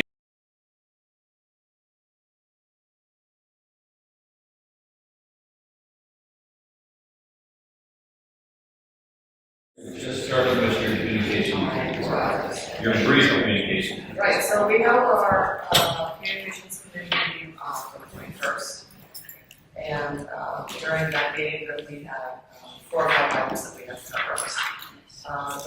The first one I'll cover, and the rest staff will take, which is that we discussed the California Architect newsletter, its frequency, its delivery method, And so after quite a bit of discussion, we approved a motion to send the newsletter more frequently, but with less content and less graphics. Some of the discussion, as I was was really interesting. And for example, I was talking about these instant alerts and sort of more instantaneous kind of flash type of information that might come out, but it was told to me that things don't move that fast, through our processes, so there aren't too many impacts that are like the flash type. Because I was telling them, for example, the Chamber of Commerce in San Francisco and another newsletter called BizNow that I get. The BizNow actually comes every morning with 15 things you need to know this morning, which is a lot of work. And it's about real estate in the Bay Area. And then the other one, which is the Chamber one, comes out once a week with these, like, this is what happened this week that you absolutely have to know about. It's called Flash or something. But I mean, unless other people disagree with me, or disagree with what the outcome was, we felt that the pace of CAB just isn't that fast that we could even come up with flash items. Did I say that about? Did I interpret that about right, Justin? Yeah. So anyway, my bright idea ended up not going anywhere. But everybody liked the idea. We discussed it with the whole committee. It was well attended, a lot of enthusiasm. So it was a really good meeting. So the idea now is to really make it graphically stand out and have it not be so long. Just so, because people's attention spans are very short. So more pictures, less information. Yeah, and also less stuff, just everyone, I don't know how, it doesn't say what the frequency is anymore, do you recall that? I don't think we specified, I think we just said increase in frequency. I think that threw out an idea of doing one recent, like prior to the June in-person meeting, they have like 2 special editions a year in addition to the 4. Sounds good, actually. We also mentioned including like each newsletter highlighting the building or architect, just something, people just attract more followers. That's right. And then we pick up in the meeting and it's posted on Instagram or Twitter, So I feel like we were trying to get on social media. Well, the suggestion this morning about highlighting schools. Yeah. Case studies, okay. That's kind of a nice idea. Yeah, that's very school development, yeah. Like, Yeah, we have challenges highlighting buildings because if there ends up being a problem with that building, the board's been out there, so maybe we focus on the schools actually. How can you pick Johnny School and not I'd rather deal with that than the other. Can't we just highlight city and state-owned buildings, which are just magnificent? Arches and doors and gorgeous. Magnificent, that's what we studied it for lessons. Is that also?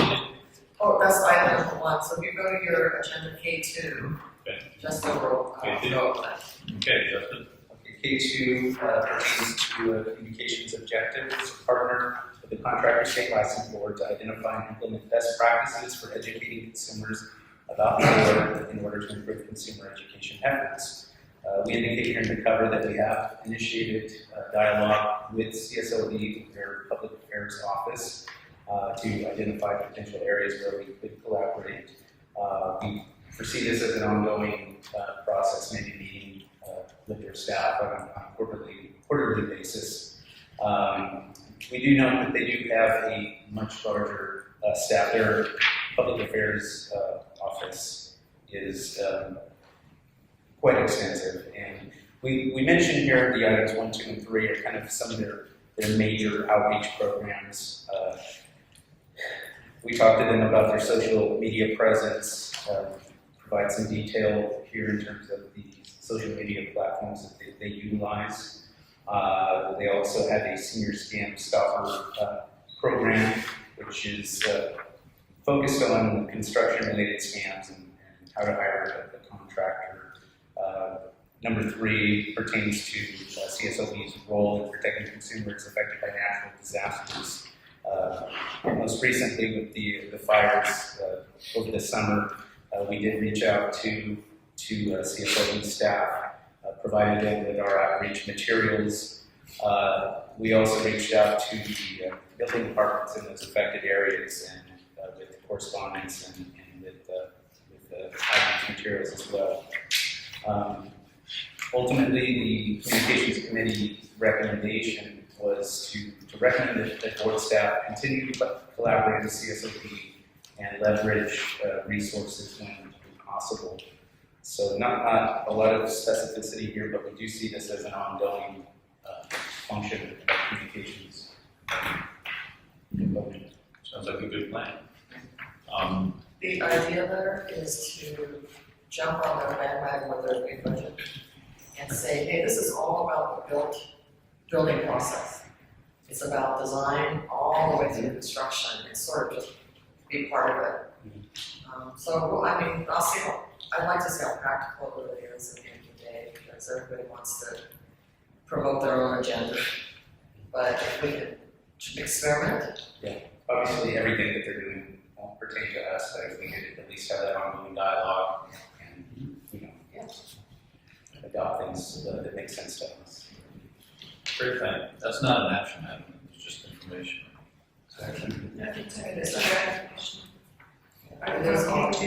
It is a recommendation. Phase two. So, if someone else. I do. Denise, you want something? You said consider it, I'll just consider it. Make a motion to consider. Make a motion to consider. Yes. Consider the recommendation. Let me consider that motion. Is there a second? Then move the second that we consider these. Consider the recommendation. Motion to consider. All in favor? Say aye. So you're going on. John Baker, aye. Okay. I'll do that one again. Another Communications Committee objective. This pertains to collaborating with professional organizations and universities to raise awareness at community colleges and high schools about the profession and the paths to licensure. This is kind of an ongoing objective, and we've obviously touched on it earlier as well. So staff has initiated contact with California, some of the California organizations that are listed here. They are more regional, but at the communications meeting in October, we talked about expanding that contact list, and we are in the process of doing that, incorporating other regions of California, Southern California, etc. So this is still, I think, a work in progress item. Another item that we discussed as part of this objective was the idea of developing a poster project that we've been discussing. And initially, this would be targeting community colleges, and the purpose would be to convey the pathways to licensure. And Doug or Pasquale, I don't know if you want to provide any additional commentary on that. I believe you guys kind of had some initial discussions about that. Oh, yeah. Do tell us what the plan is. You share. I'm sorry, I was preparing my presentation on that. Absolutely. Present. So the idea is to develop a poster to send out to community colleges. Yeah, we have some proposed language at this point. We did present it to the Communications Committee.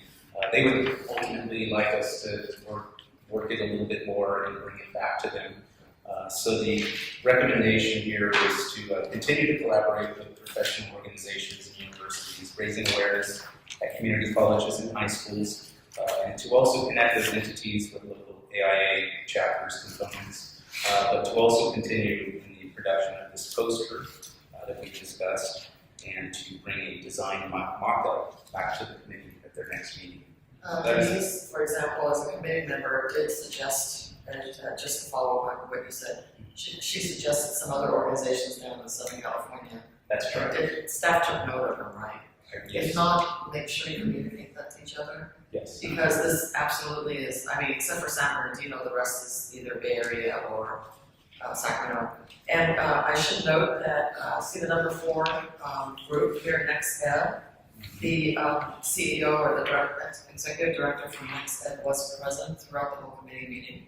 It was really good to have him there because apparently, according to others from the committee, this group is very well run and is a good partner with us so far. And he's offered to put us in contact with other organizations as well. That's right. So this could, with Denise's help and others, maybe Nelson, you know some too, we can make sure we cover the whole Bay Area. I mean the whole state. For example, I know number 3 at the Marin County School of Career Partnership. We've been involved in that. So if other board members are aware in your communities, please let Justin know so that we can, I think in San Diego, for example, I'm sure you have several. LA has principal for me. It's tied into the open network force. So anyway, the more we can find out, the better it would be to make this really robust. Looking for a motion to support the committee's recommendation. So moved. Second. Yes, second. Chair Williams, aye. Not Deanna Sargent? Fiscal, aye. John Baker, aye. Mrs. Rosalind, Denise Campbell, aye. So next item is the 4th item, and I think, are you doing that one? Okay, now I'm doing A4. Okay. Alright, so this is an objective to survey recipients of the board's educational materials to determine the effectiveness of outreach efforts. The board will recall that some examples of outreach materials that we utilize include the Consumer's Guide to Hiring an Architect, the newsletter, the board's career website. Examples of the outreach programs that we utilize include the liaison program and the building official contract program. We met with Solid. There are internal partners here within the Department of Consumer Affairs about developing a customized survey for this effort to determine how effective our outreach efforts are. We met with them. They indicated that indeed they can work with us to produce such a survey. And the Communications Committee recommended the development of this printed survey to be inserted in the Consumer's Guide to Hiring an Architect, and also an additional survey that will be distributed to the California building officials, and that would be a part of our building official contact program. So those are the 2 recommendations that the committee is recommending to this board. Now, I wonder if we could do like a baseline survey, which would be today. Mhm. And then based on what we were talking about earlier, the posters and all that, maybe in about 6 months or a year track it again to see, since we're just starting. Right. What do you think, Russ? I think that's, it makes sense. Yeah, we're solid. Very good. Solid. I Um, don't know what it stands for. anything more than that? Or we would have a motion to support the committee's recommendation. So moved. So moved. Second. Denise. Any further comments, questions? Okay, Jerry. Jerry Williams, aye. Not Deanna Sargent? So get one. Fiscal, aye. John Baker, aye. Mrs. Rosalind, Denise Campbell, aye. Very good. Okay, item 5. Yes, the last item I had to pay on, and I believe Russ can deal with that. All right, we also have an objective to enhance the relationships with Veterans Administration Counseling Centers to provide information regarding the architecture profession and paths to licensure. You'll recall that last year we sent outreach letters to Veterans Administrators at the Veterans Administration Centers here in California. There are 31 of them. This year we also followed up with that communication to those 31 centers and also expanded the list to include the state of California veterans offices, CalVet, not just the federal VA, but also the state of California's VA as well.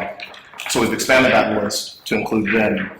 And the communications committee met and they approved a recommendation for this board to officially expand it to include the Calumet centers, but to also target the month of November as the official month of outreach to veterans. The month of November, I believe, is Veterans Day, or Veterans Day is in the month of November. So that was a concept that was proposed and approved for the board's consideration here today. Well, there's one additional consideration that I just realized that we were talking about that we didn't connect the dots at the meeting, and that is, why not, when the poster is designed for colleges and high schools, why not also design a variation of it for the veterans? Because I'll tell you why. We got the letter, we saw the letter, the committee was given a copy of the letters that are sent. And they're literally a letter. It's a letter. And somebody reads the letter and does whatever they do with it. And to me, that says that maybe it doesn't get out as far and as wide of a reach as it should. So what do you think, what does the board think? We could do an amendment, amend the motion to include that we need some graphic form, like, we want your, I know that's funny, but the idea that something that captures the veteran. Yeah, and then have a straight edge and whatever we used to use. A compass, a slide tool, and a lead pencil.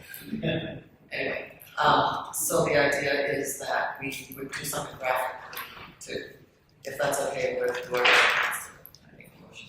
I think that is certainly a step in the right direction when it comes to this particular objective. The poster that you're referring to is a poster that's currently being developed by staff. We initially are targeting the community college community, which can later then be expanded to include target audiences like veterans. Yes. I'm thinking in terms of how do we communicate in this day and age, and the letter idea clearly, it's kind of dead on. You put a poster on the wall, so that assumes that the only people who are going to see the poster are the people who come in the room. Is there a mechanism with both community colleges and with the VA to have some sort of a post that can go on their websites that has a link, something that click here for job training or something that pulls people in so they get more information now, because more people are probably going to see that. Better go online, you're absolutely right. Yeah, so the poster could be just it's a conceptual idea that's graphically interesting and exciting document. Yes, that can translate to both online as well as physically. Okay, so that's another, we had to amend it. Nielsen. I appreciate the letter idea and I really appreciate the poster idea, but in this day and age, we have to get the information to masses quickly so that people can take action. And if I recall, we talked about at the communication meeting that we would go where they are. So for instance, the military has conventions where all the heads of each one of the, are they called platoons? I don't know, whatever they are. The army bases or military bases get together and they discuss what their objectives are for the following year. So why can't we just go there and talk to them and get on the agenda and talk to all of them at one time? So that they can go out and tell their people, because they must get thousands of letters and mostly complaints, and I'm sure they're, dealing with those first. Same with teachers and colleges, they have their conventions once a year. Let's go talk to them and get on their agenda, instead of, a poster here that might get hung up and may not, that we just need to get to the masses quickly to get the information to them. Well, so we'll also look at the digital version of getting on websites, linking into their job, pathway links and things like that. There's a lot of information we can make available, a lot of linkages that we can make available through that for people. Yeah, maybe we could do it as a stepped process, which is let's get this first, let's get the poster design, get it, printed and linked, and then see the effectiveness of it, and then maybe we go and attend these conferences, because that's going to require budget Or maybe even just the discharge centers where these young men and women are going to, where they're given their paperwork, thank you so much for serving. Now they're stuck and they're like, okay, what are we gonna do? And here's an opportunity for us to say, here is another option instead of going to a Phoenix college or whatever those, extended colleges are, where they're charging $150,000 for a PA. Yeah. No, that's all, I think that's really good, let's plan that as a future step. Okay, with that form of a motion. Just like Ken, Yeah. the Calvin website has a portion of their webpage that's has a header on it called Spotlight. And under Spotlight, you can put little banners, information. That's great, and what's the, Calvin. Calvin. Calvin. We talked about Calvin, so that's great. That is the definitive organization for veterans in California. Great, okay. Calvin, and that's all we really want to focus on anyway, and we're not here first, so. Great, okay, so, do you want me to try a motion? Yes. Okay, so the motion would be to, take the recommendation of the communications, committee with regard to veteran administration centers and expand it to say that we would also, take the, information that we're designing, which is i.e. a poster form, and, get on CalVet's, website as well as the VA's website as a banner or a spotlight, so that we could, basically the motion says that in addition to paper form, we'd like to be online form. And then for future consideration, do I need to put up the motion for future stuff? Just so we don't forget it? Should I? I don't know how you keep up with the motion so far.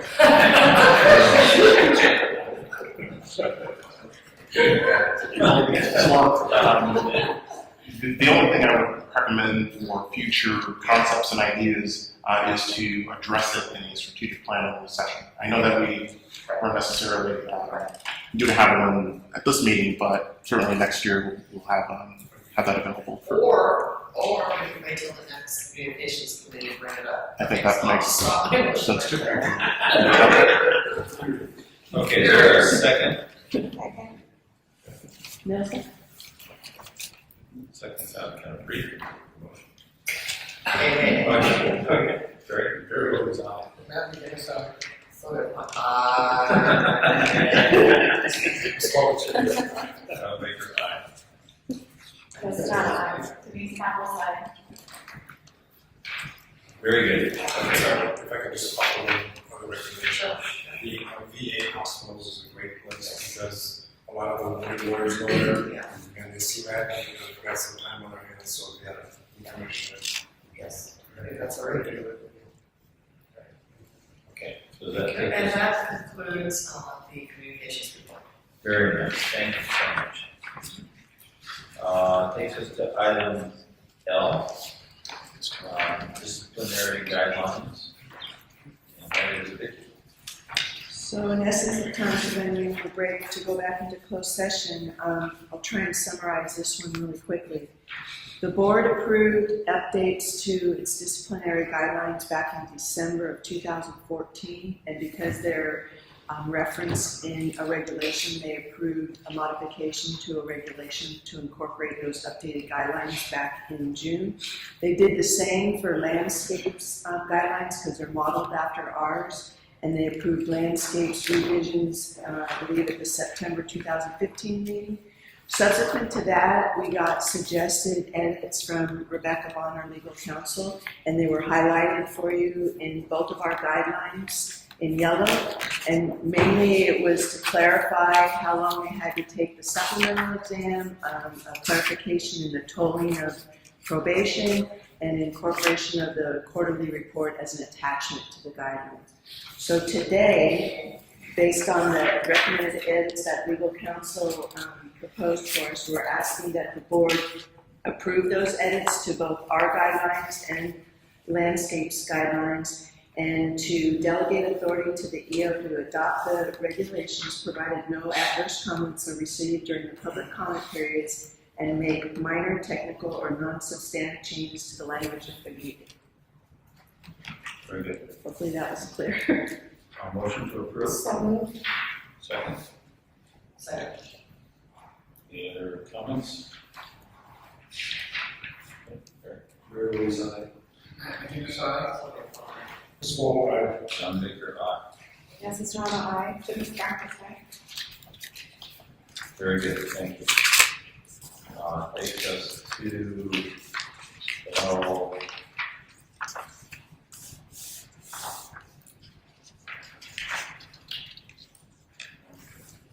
we just do all sections of that? Yes. We just, wow, good.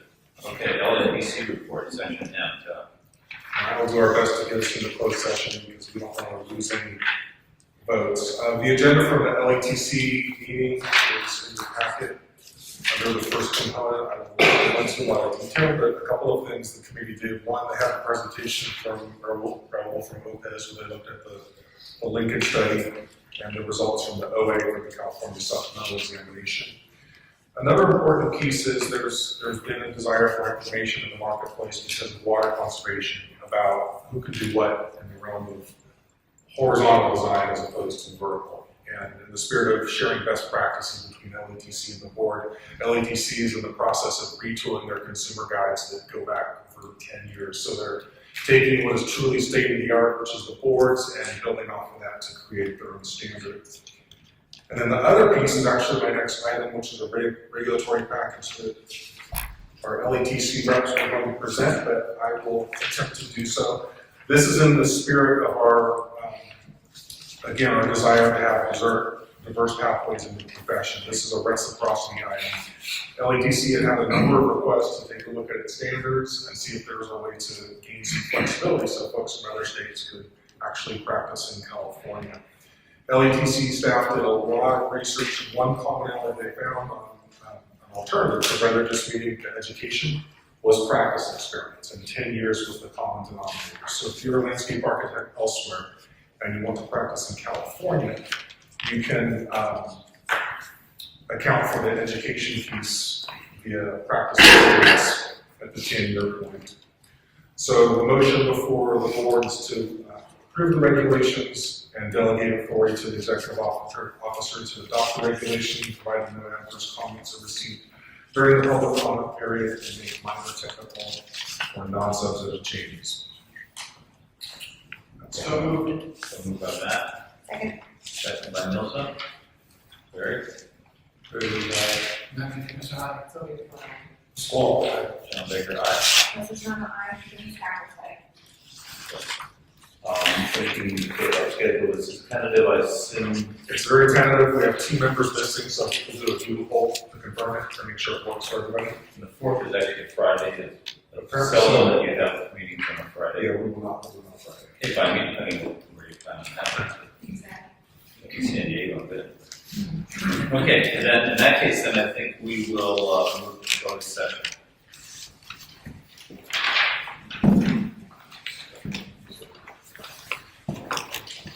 And we'll.